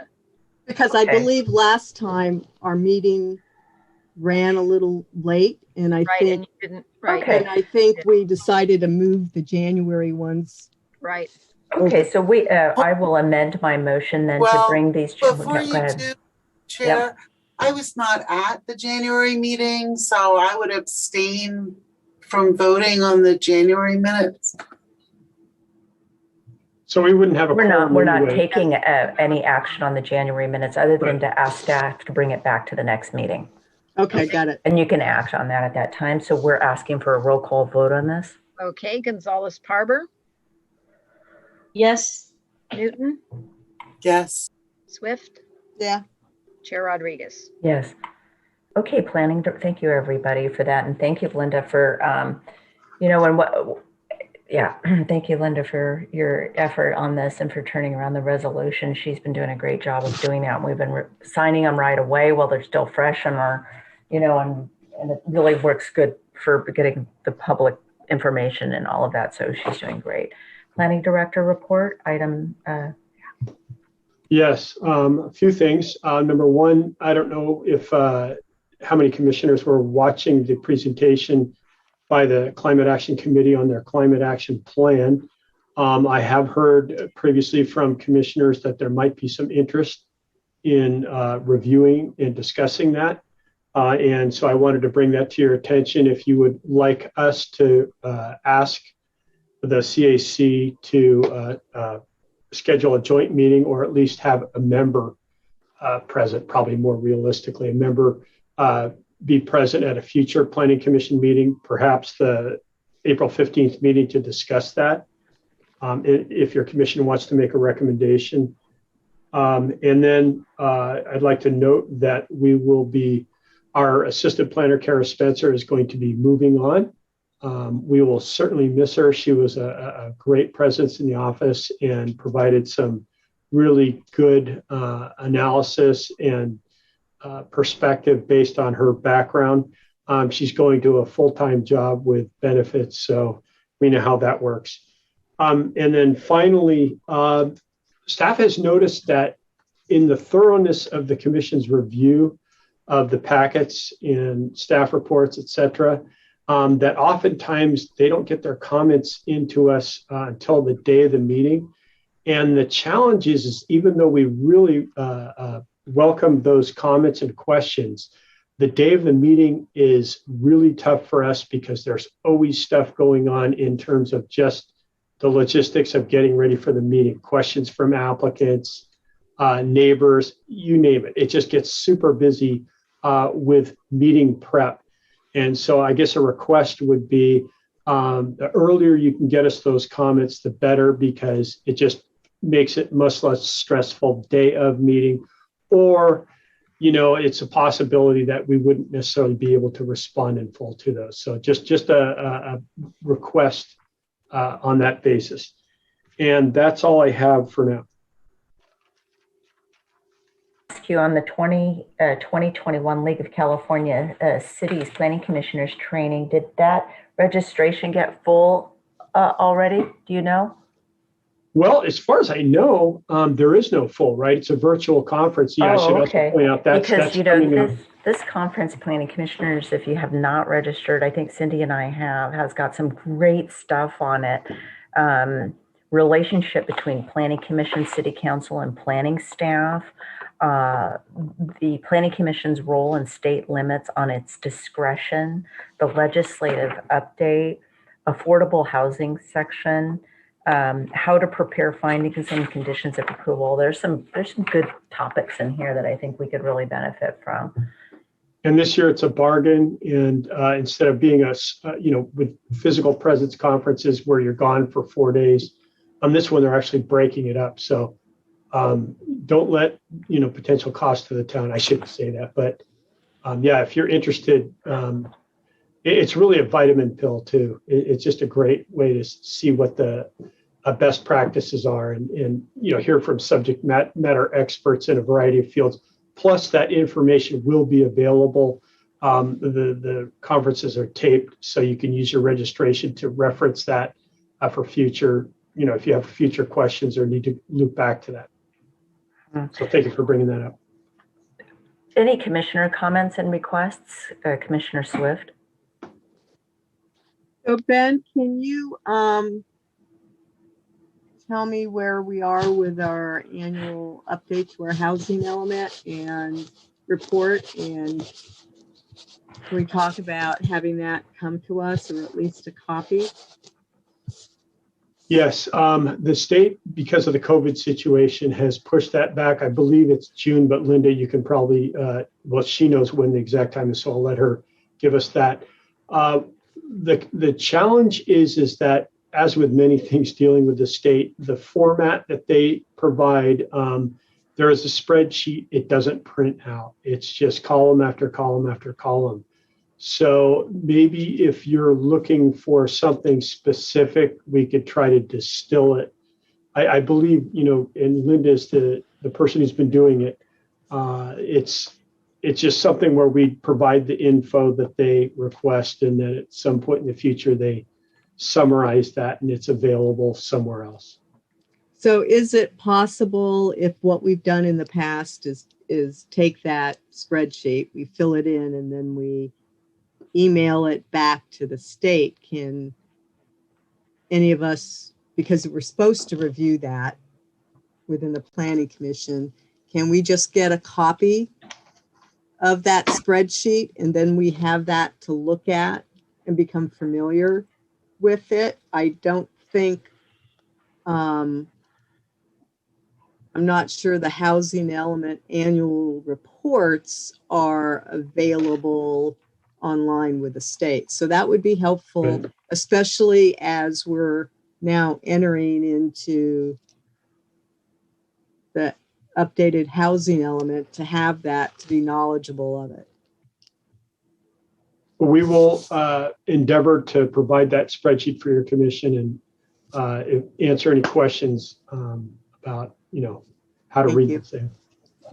I do think that might be two good additions to the next meeting because the housing element report is due on 4/1, so maybe including it in the packet. And then also, I like the idea of the CAC presentation, kind of focusing on, I don't know whether the board, the town council already approved it. I can't remember anymore, but what was their final recommendation on where we are and what is their recommendation, and any of them that might relate to our particular work plan, like what in there might relate to the zoning code, the building code, anything that might relate to us would be good. But I don't know that we want to give them, an hour. I guess it depends on how busy we are, but for sure, 20 minutes or 30 minutes is, I don't know how other people feel about that, either of those recommendations. Other commissioners, I see at least one head going.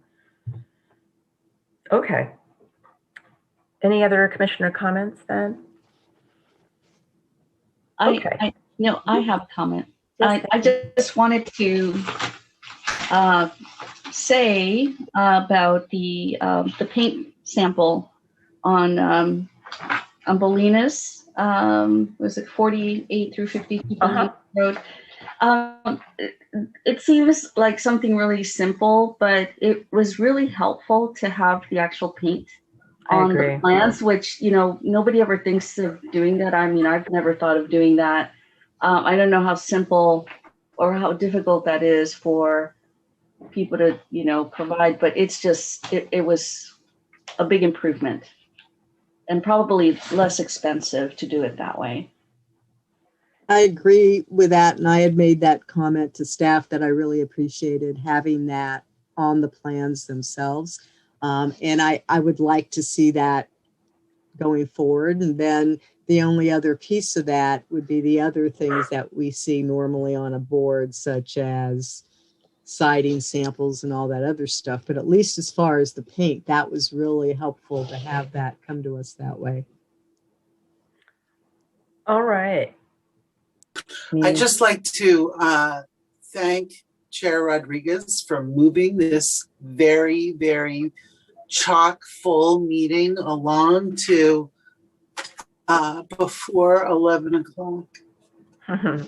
And thanks staff for all the work that they do in putting this together. And I think, with Cara being gone, it's going to be really challenging going forward. And, I'm sure she covered the counter and really helped respond to the public and, did some of the basic staff reports. So it probably took her a year to kind of get up to speed to really relieve Linda in any, reasonable way. So it's kind of a bummer. Yeah. Is that job announcement out, by the way? No, but that'll be the next thing to work on. Yeah. All right. Well, thanks everybody. And, this adjourns the meeting of the Fairfax Town Planning Commission at 11 p.m. Good night.